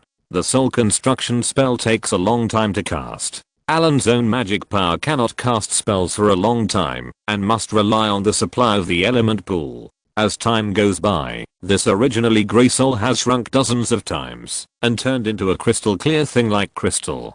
Finally, with the last completion, the template for soul construction is finally completed. Ilu dare not relax. With a light touch of his finger, the elemental fire emerges out of thin air and wraps the soul crystal. The black soul crystal begins to melt. At the same time, the small piece of mithril is also being melted into a silvery liquid. With the control of the wizard's hand, a little bit of silver thread merges into the soul crystal. Silver runes appear on the originally black soul crystal. Runes continue to emerge and then disappear. Beads of sweat on his forehead keep sliding down, and a slight tingling sensation keeps coming. This is a manifestation of excessive use of mental power. Finally, all the silver threads were carved, and a large number of mithril runes appeared on the black soul crystal. A flash of light flashed, and the runes slowly disappeared. Allen exhaled lightly, and then manipulated the completed soul templates to reintegrate into the soul crystal. This operation was completed smoothly. At this step, Allen was relieved and rubbed his swollen temples to rest. The production of the tower spirit is almost completed. There are only a few steps left. Allen decided to recover his mental strength before continuing. After drinking a cup of Moorish coffee and resting for a while, Allen's mental strength recovered a lot, enough to support the completion of the next step. He took out the semi-finished soul crystal at once. With a light touch of his finger, the soul crystal flew directly. With the point of the staff in his hand, the rune array engraved on the ground was directly activated. A stream of abundant energy surged out of the element pool. Limited prayer spell. Spiritual awakening spell. Under Allen's guidance, a trace of elemental magic power constructed a complex magic circle, and the ups and downs of the spell came out of his mouth. This spell was very difficult to cast, and Allen could not cast it silently. Strange light spots appeared out of thin air, and then sank into the soul crystal. The originally dark soul crystal shone with colorful light, and a soul wave different from that of humans slowly appeared. The soul crystal turned into a light golden crystal, and floated in the air. Finally, all the light dissipated, the soul power was fully revived, and a brand new soul appeared. Master. An emotionless mechanical voice sounded in the empty laboratory. From today on, you are Tower Spirit number 1. Allen thought about it, and felt that he still didn't want to give it a name. After all, a low-level Tower Spirit was not luxurious enough to have his own name. Yes, Master. Tower Spirit number 1 is at your service. The Tower Spirit had no emotions, only absolute rationality, and only in this state could it faithfully complete the orders he gave. With a wave of his hand, the soul core of the Tower Spirit appeared on his palm. After putting away the Tower Spirit, Allen went directly to the 7th floor of the Wizard Tower. This is the control center of the entire Wizard Tower, and the main body of the Tower Spirit will be placed here. The empty control hall is empty. The floor is paved with white marble, which is the highest grade stone with slight energy conduction ability. It is only produced in places with frequent volcanic activity, but this kind of stone is not lacking in Salto Island. He came to the stone platform placed in the center. The stone platform was covered with extremely complicated rune veins. There was a groove in the middle. He tapped it lightly with his staff, and the groove rose directly. He took out the soul core of Tower Spirit number 1 and placed it in the groove, which fit perfectly. Then the staff shot out a spiritual light, and the whole stone platform exuded a dazzling spell spiritual light, and the energy of the element pool was instantly connected. The surrounding rune arrays began to light up gradually, and as the energy flowed, more and more rune arrays lit up. Master, Tower Spirit number 1 has successfully taken over the Wizard Tower. Do you want to restart? A cold mechanical voice sounded. Start. The element pool starts supplying energy. The rune array starts. The rune barrier optimizes energy supply. Energy transmission is normal. Scan the structure of the Wizard Tower. Build a 3-dimensional model. The botanical garden is normal. The storage room is normal. The laboratory is normal. The Wizard Tower is started, and the energy supply begins to be optimized. The eye of investigation is turned on. The puppet golem has taken over. The alert mode is turned on. The Wizard Tower is operating normally. Allen nodded. It was not bad. With this Tower Spirit, he finally didn't have to worry about someone stealing his nest when he was away. Set permissions. Yes, Master. Set BIS to level 2 permissions. Character, BIS, permission, level 2. As the Wizard Tower was officially started, all the magic nodes in the entire Wizard Tower emitted a faint spell aura. After a while, it gradually dissipated. The entire Wizard Tower was already under Allen's control. Allen turned on the teleportation array and left. He returned to the 5 Rings Tower and brought the little maid here. Looking at Biss with a curious look on her face, Allen said casually, "You will live here from now on. This place is controlled by Tower Spirit number 1. Just ask Tower Spirit number 1 if you need anything. You can choose a room to live in. If you have nothing to do, you can go to the library to read some books. I will be out for a while, so don't run around if you have nothing to do." After that, he instructed the little maid to ask the Tower Spirit, and then went to his bedroom to rest, leaving the little maid to tour the Wizard Tower with a curious look on her face. Chapter 171. Traveling again. Close the meditation room, point your finger, and the rune array will open directly. Allen opened the system interface, and the cross button was already lit. He clicked it with his consciousness, and a burst of light flashed, and the meditation room returned to peace. When he came out of the teleportation black hole, he saw a familiar scene: blue sky, white clouds, and the sun. The familiar scene turned out from the depths of his memory. After the dizziness of teleportation disappeared, Allen tried to jump on the spot and moved his body. The gravity is actually the same as that of the Earth. Is this really the Earth? Am I back again? Chip. Scan the surrounding environment. Scan on. Gravity coefficient 0.9826. Wind speed. Level 2. Temperature 22. Oxygen content 20.94%. Element concentration. Low. Comparison results. The similarity with the Earth is 91%. 91% similarity. Am I really back to the Earth? Oh, my home. I want to go home. Allen, who reacted, decided to go home first. Oh, this look needs to be changed. Activating the real mask, Allen's figure quickly turned into an elegant man in his 40s. He summoned a water mirror, looked at the familiar appearance in his memory, slightly modified it, and nodded with satisfaction. He looked at the trees around him, tapped his fingers lightly, and with an invisibility spell, his body disappeared directly. It's a bit difficult to cast the spell. The element concentration is not high. Hey, there is a magic net here? Allen released his mental power to feel, and actually sensed a layer of magic net. Allen's heart sank. This is not good news. He had never heard of supernatural powers on the Earth where he lived, but now there is a magic net. The originally happy mood was a little cloudy. Maybe there were supernatural powers in the previous life, but I'm an ordinary person, and can't contact them. Allen had to comfort himself in his heart. Without delaying any further, Allen flew up directly with the flying spell, and then flew towards the nearest city scanned by the chip. Along the way, Allen also met some people, using the spell of knowing language, and the mental hint Allen got the information he wanted. This is really the Earth. The time is 2012, and he left in 2007, which has been 5 years. The current location is in Ukraine. The mountains behind are the Carpathian Mountains. Allen was overjoyed to learn that this is Earth. He didn't want to delay for a moment, and wanted to fly back to China directly. He suppressed his impulse. Taking a plane is much faster than flying. As for teleportation, Allen's coordinates are not as far away as those in China. Flying directly to the town here, all the way to the police station, using human manipulation, suggestion and other spells, Allen easily got a normal identity, a Ukrainian Chinese, Lin Mu. Walking out of the police station, Allen took a brand new passport, hailed a taxi, and drove directly to the airport. It took more than a day for Allen to finally arrive at the Beijing airport. After getting off the plane and listening to familiar words, a sense of intimacy arises spontaneously. Allen was thinking about how to explain to his family about his disappearance in the past few years and the fact that his body has returned to normal. He wanted to go back, but he was a little worried.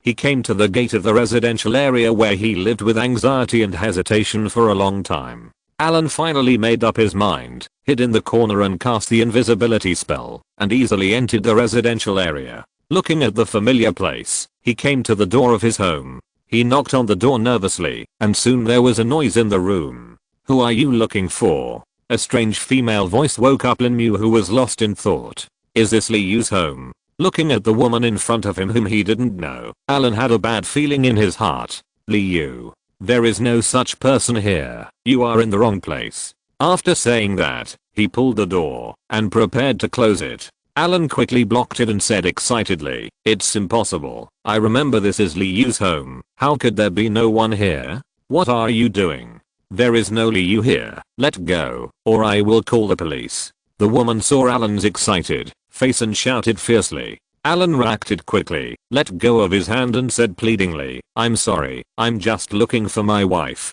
Her name is Li Yu. I remember she lives here. Tell me, where did she go?" The woman saw that Allen did not act too aggressively, so she let go. "You too. You are so old. Why are you so impulsive? I thought it was a robbery, but there is really no Li Yu here. I have lived here for more than 10 years, and have never heard of this person." "Yes, Xiao Wang has lived here for more than 10 years. Did you make a mistake and remember the wrong address?" A mother-in-law behind him said. She heard a quarrel and came out to see. After confirming that there was no one he wanted to find here, Allen walked out of the community in a daze. Looking at the people coming and going around, and the brightly lit city, He felt inexplicably irritated.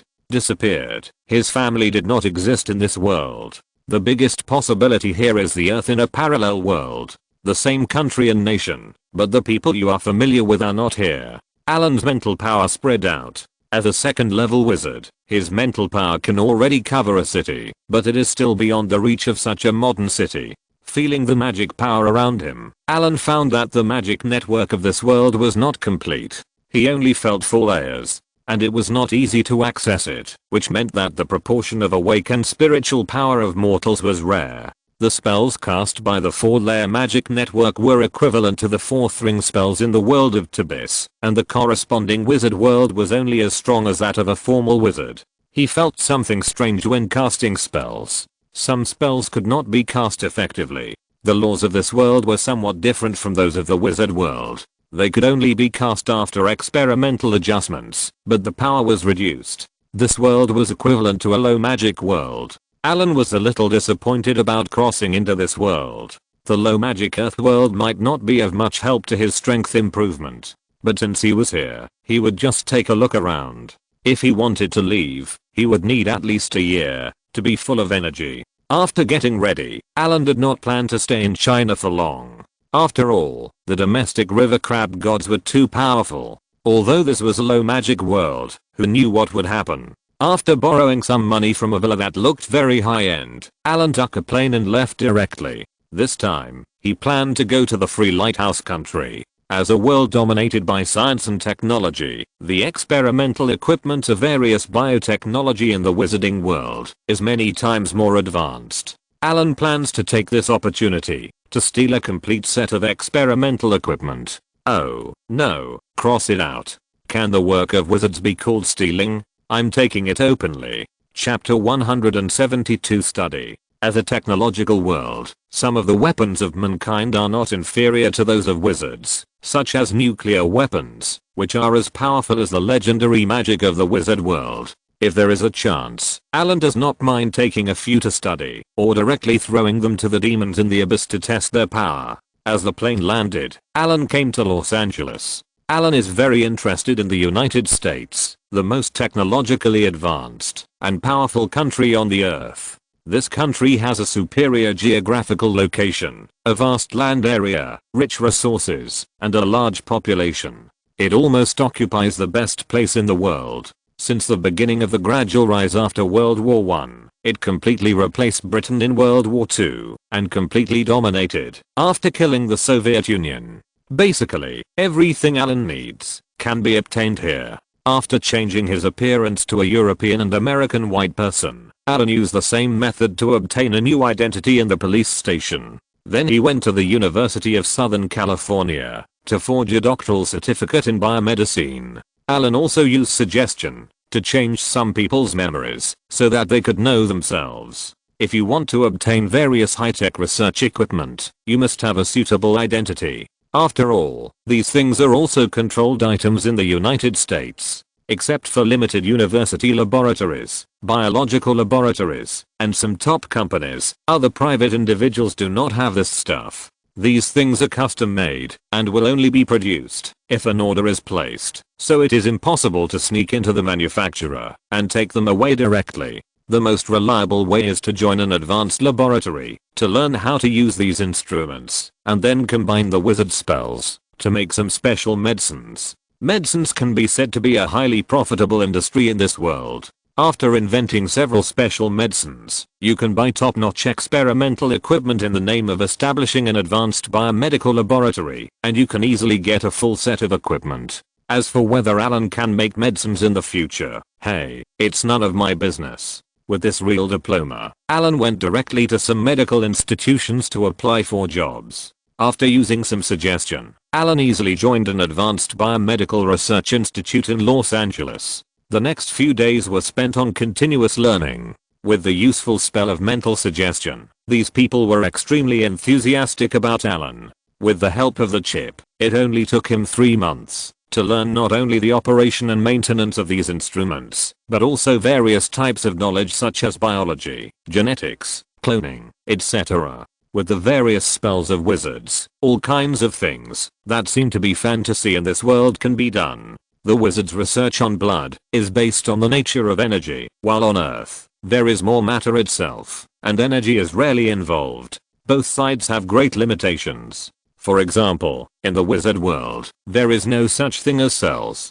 There is only blood power, and wizards pay more attention to the energy inside. After achieving his goal, Allen tried to make several medicines, which is cheating for wizards with supernatural powers. A few days later, Allen synthesized the medicine he needed. Looking at several bottles of special medicines, Allen smiled knowingly. Allen developed a medicine that is not widely used in modern production, but a medicine that combines the power of wizard spells. The efficacy of this medicine is guaranteed, but only Allen can produce it.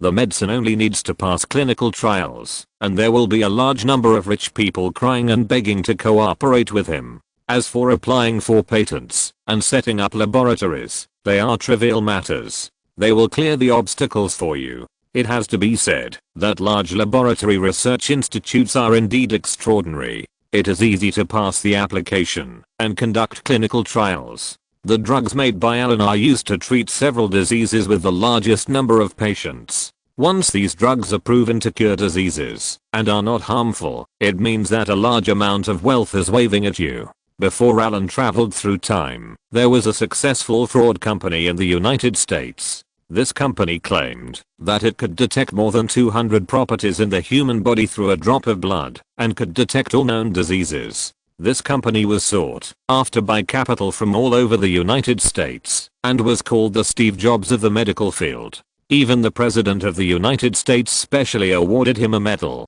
There are 2 former secretaries of state on its board of directors. This company conducted number theory financing without any products. At its peak, its assets reached nearly $10 billion, but it was finally exposed. Although Allen was also prepared to play this way, its drugs were truly effective, but only he could produce these drugs. In order to complete the clinical trials as soon as possible, Allen even took action himself and treated these patients. Soon after using these drugs, everyone began to alleviate their symptoms. In the surprised eyes of these doctors, all patients recovered and were discharged 2 months later. There was no need for Allen to release the news.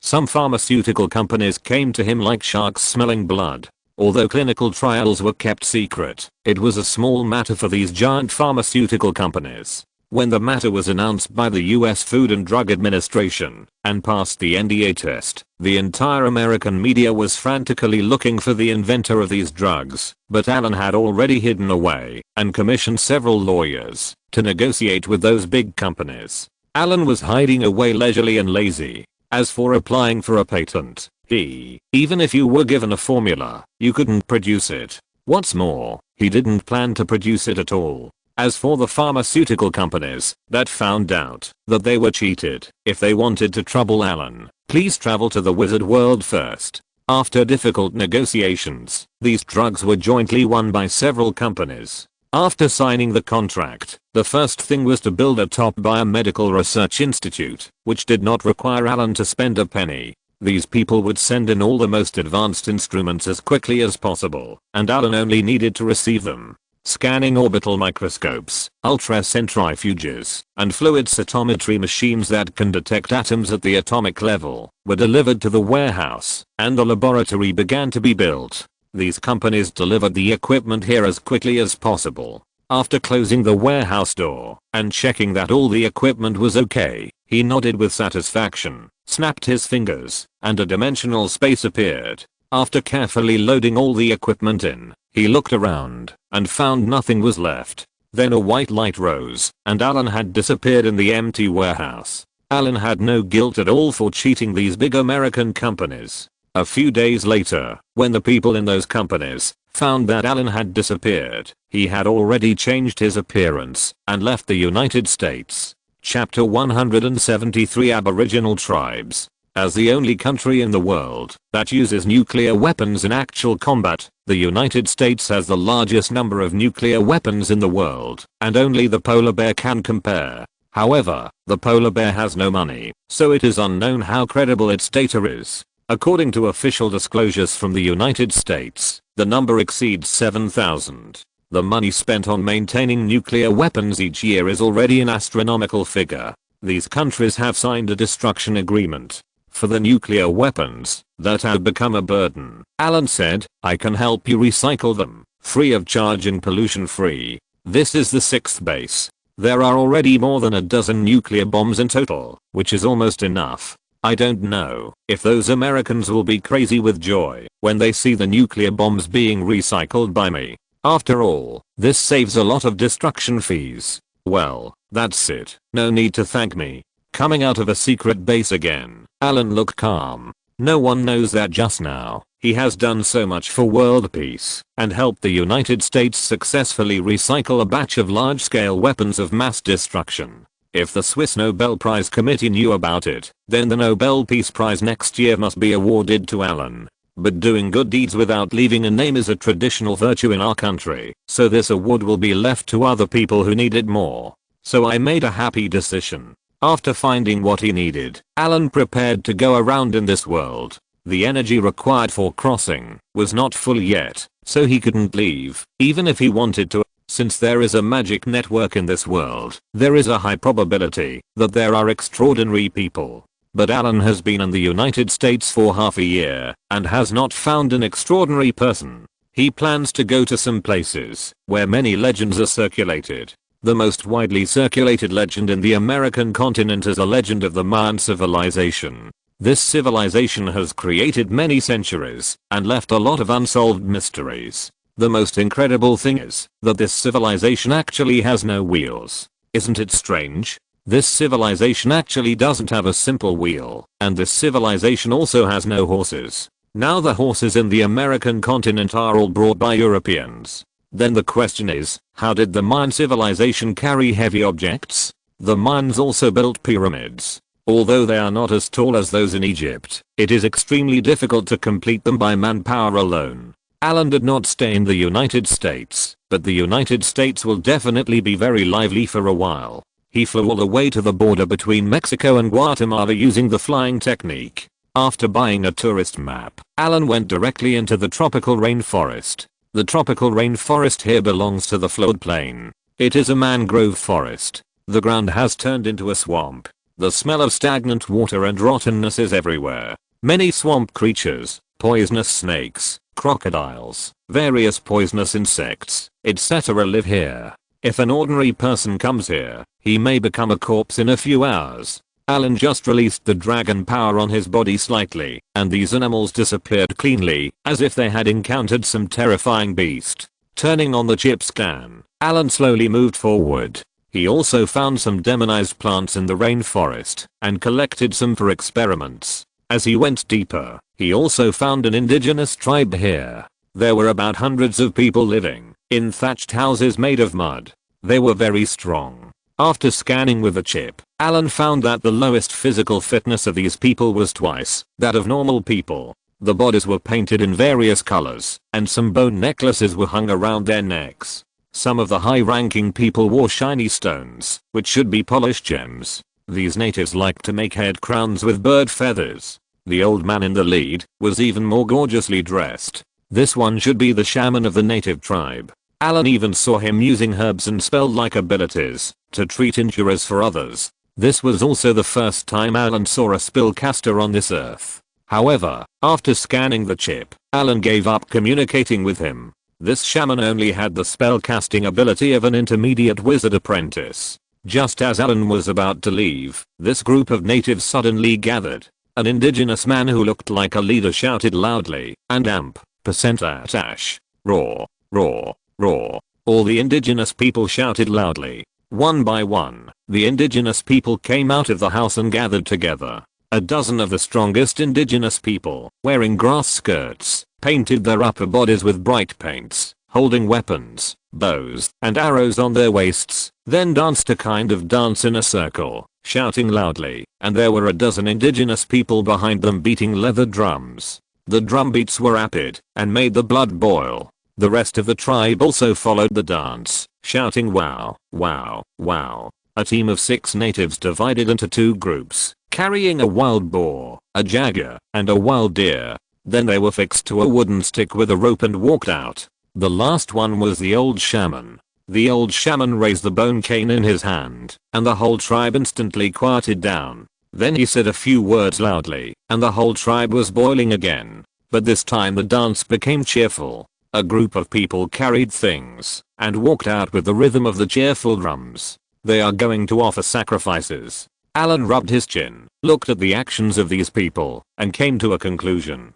Allen, who was about to leave, decided to go and see. Soon, the natives carried the sacrifices to the depths of the jungle and finally stopped in front of a giant tree. The tree was so thick that it took 5 or 6 people to hug it. The crown was dense, like an open umbrella. This tree actually formed a small forest. The tree cover blocked out the sun, and the vines were like hanging snakes, some as thick as an arm, and some as thick as a finger. The breeze blew, and they fluttered around. There is a divine plant here. Allen stared at the tree in amazement. No matter how hard he tried, he could not have imagined that he would encounter a divine plant in such a place. Divine creatures refer to creatures that have divinity, but are not gods. These creatures are wide-ranging, and the most famous are the gods. Divine evil generally comes from gods. After the death of some gods, a monster will be born on their bodies. He hates life and hates everything. He is an extremely dangerous species. Some are the children of gods who have not been born completely. No matter which one, they are extremely dangerous. There are also some divine creatures that are given divinity by gods, such as angels, messengers of gods from other worlds, and followers of gods. These are all. High-level demons are born as divine creatures. Demigod liches are divine creatures transformed from liches. His divinity is generally taken from other creatures. There are also some evil creatures, evil gods, and abominations that possess divinity. Some heroic spirits also possess divinity. In some primitive tribes, the creatures worshipped by primitive people also possess divinity. Chapter 174 Divine Plants. Most of the primitive spirits are not very intelligent and belong to primitive worship. Most of them will not ignite the divine fire and hold the throne high to be deified. Although sometimes their divinity is less than that of ordinary gods, their low intelligence is a flaw. There is a characteristic of creatures with divinity, that is, they will break through the limits of their own species and their bodies will begin to grow huge. Moreover, primitive spirits that have accepted blood sacrifices are basically unable to be deified. Although blood sacrifices can improve quickly, they will pollute their pure souls. Most of the primitive spirits are demigods, but their strengths vary greatly. Some primitive spirits are terribly strong, and higher-level legends are not their opponents, while some are only equivalent to formal wizards. Among them, the weakest primitive spirit is the plant type.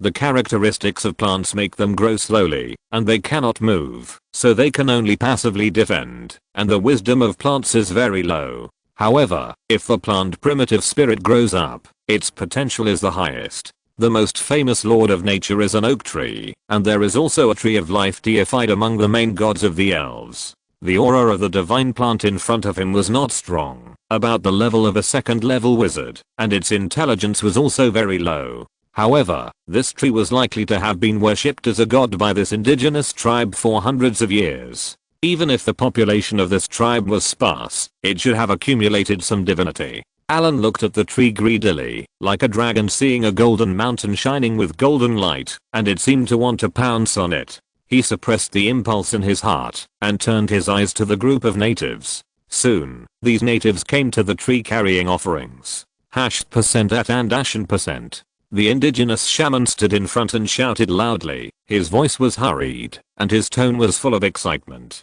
Woo wow. Wow wow. All the natives shouted loudly. 6 natives carrying offerings walked under the tree, and carried the still alive wild boars, jaguars, and wild deer. Hoo-ha. Hoo-ha. At this time, all the natives shouted more frantically, and their voices became more urgent. The faces of these natives were intertwined with hysterical madness, and their eyes were full of fanaticism. Allen's scalp was tingling. Most of these people were already fanatics. When the 6 natives threw the wild boar, jaguar, and wild deer under the big tree, the branches fluttering in the wind suddenly turned into pythons like the hair of a banshee, and quickly wrapped around the sacrifices that were about to stand up, just like snakes constantly moving their heads and wriggling.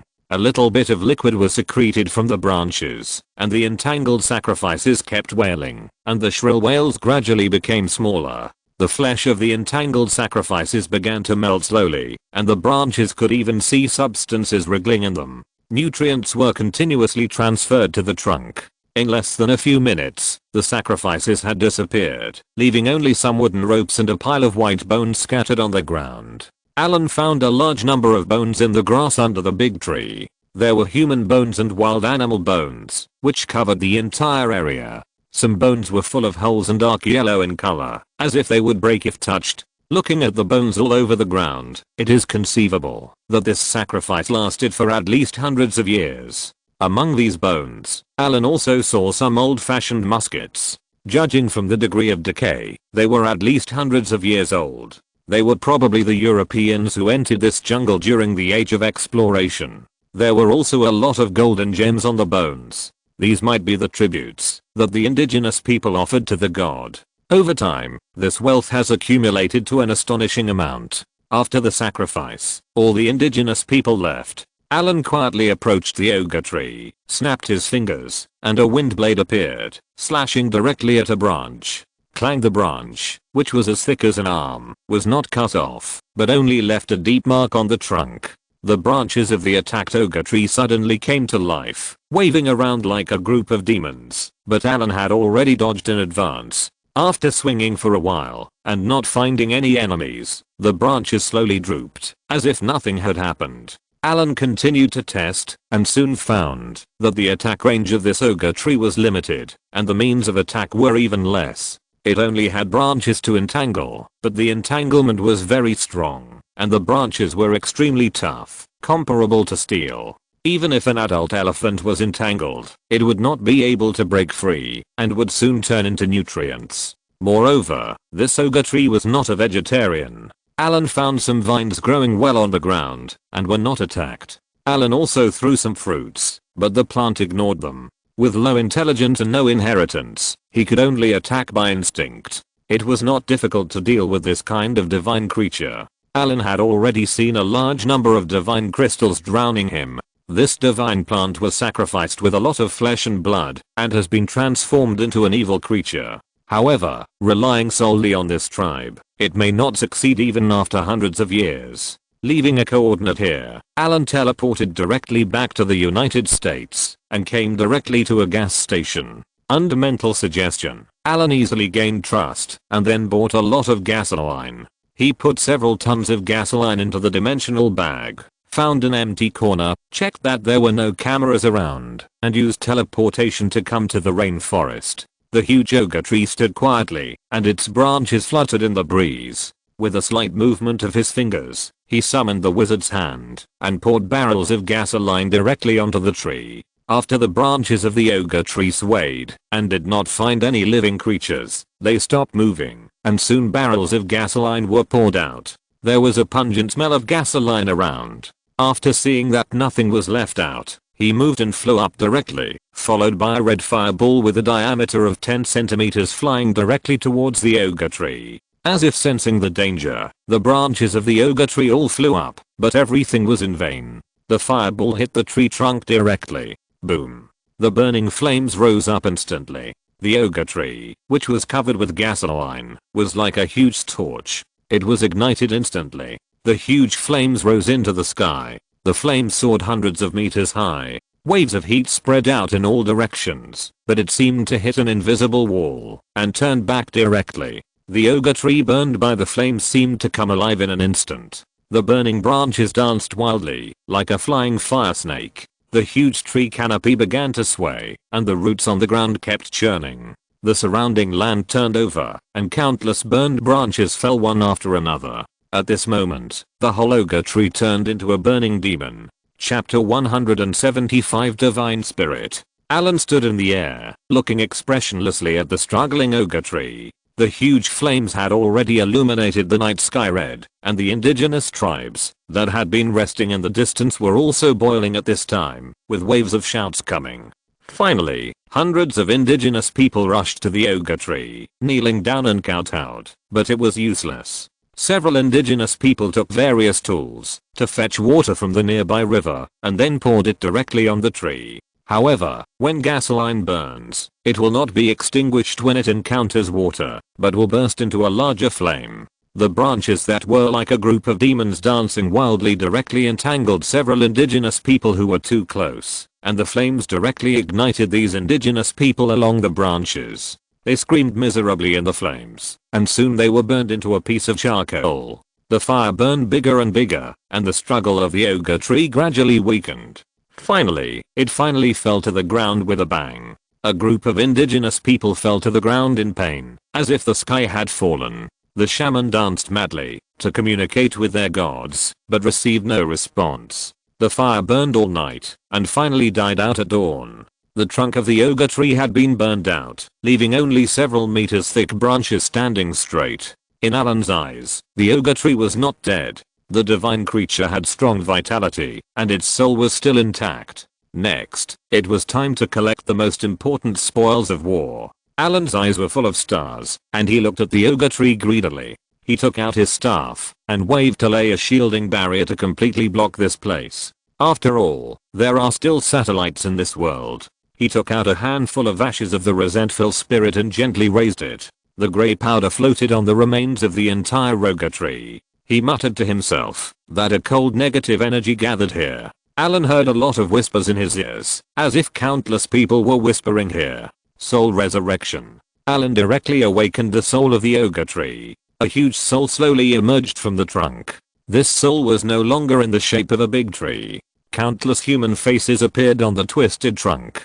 The whole soul was emitting a strong red light. The branches were flying. The temperature around it dropped directly to freezing point. A gust of cold wind was stirring, as if the devil had descended to the world. I've been waiting for you for a long time. Allen's figure flashed into the air. He didn't dare to be careless about the divine creatures. Although this was just a low-level divine plant, as long as it had the word God, it was not a simple thing. If it was so easy to be killed, it would not be called divine. The man-eating tree spirit that had just appeared directly stretched out countless branches towards Allen. Allen felt that his soul was agitated, as if it was about to be pulled out of the body in an instant. His face changed, and he directly activated the deafened spell of the spider silk robe. Auras emerged one after another, and the staff in his hand lightly tapped. Soul strike. A bright white ripple directly hit the huge man-eating tree spirit. The man-eating tree spirit staggered, and then a grey ripple rippled from his body.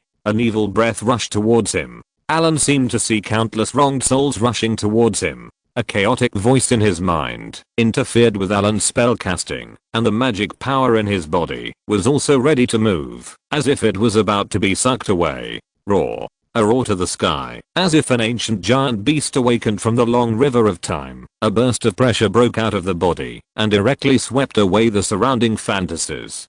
Dragon breath spray. A red cone-shaped magic flame shot out instantly. The man-eating tree spirits who were already terrified of the flames panicked and dodged. The flames wrapped around him and ignited his soul. The man-eating tree spirits, whose branches were shaking in pain, wanted to extinguish it frantically. Unable to bear the pain, he suddenly stretched out his tentacles towards the natives, who were kneeling and praying. The moment of contact, the bodies of these natives continued to age visibly, and finally they were directly beaten into a dry corpse. Life extraction. Allen whispered in the air, "This is really self-inflicted. You deserve to die." Ignoring the frightened natives, Allen tapped his staff lightly, and his hands kept moving. As the gestures were completed, a silver-white magic circle appeared in the air. The long-prepared spell was finally ready, and a huge magic gem was taken out. A dazzling light rose from him. Soul extraction. Soul binding. In an instant, a silver-white light instantly hit the rapidly recovering man-eating tree spirit, and then tore his huge soul and moved slowly.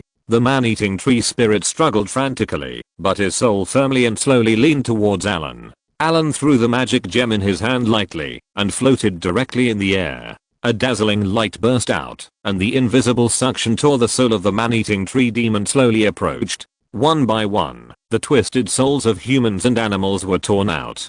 Damn it. How many lives did he devour when he fell to the ground? How could he have so many souls? Some souls had been digested by him, and many were torn out. Allen snapped his fingers, and a crack opened in the void. A large piece of magic crystal fell out, and then he waved his hand and guided these souls directly to these magic crystals. Most of these souls were incomplete and of low value. Allen did not intend to let them stay with the divine spirits. He directly activated the dragon vein transformation. Allen, who was already imposing, suddenly increased his power again. He pointed his finger at the ogre tree. Soul chain. A silver light appeared, and then instantly turned into countless runes. The runes intertwined and gathered into a silver chain, which was directly wrapped around the soul of the ogre tree, and then tore and pulled him towards the magic gem in the air. This time, the ogre tree could no longer resist, and was slowly pulled towards the magic gem in the air. The huge soul body of the ogre tree continued to struggle, but it was unable to break free from Allen's restraints, and was collected by the magic gem bit by bit.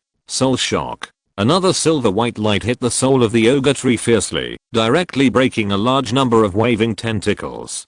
Countless black snake-like tentacles twisted in the air for a few times, slowly turning into black smoke and dissipating. The ogre tree, which had lost its ability to resist, could no longer hold on. It struggled and roared madly, but it was already weak and powerless, and could not change the outcome at all. In the end, it was pulled all the way and completely absorbed into the magic gem, while wailing and screaming. Slowly dispersing the spell, Allen put away the dragon vein transformation, stretched out his hand, and the magic gem fell into his hand. This originally pure magic gem now turned dark green. Holding this gem, he heard a series of wailings like the soul. His fingers moved slightly, and a light flashed. Soul imprisonment. The gem flashed with a spiritual light, and no more strange phenomena appeared, as if it was just an ordinary emerald. End of this chapter.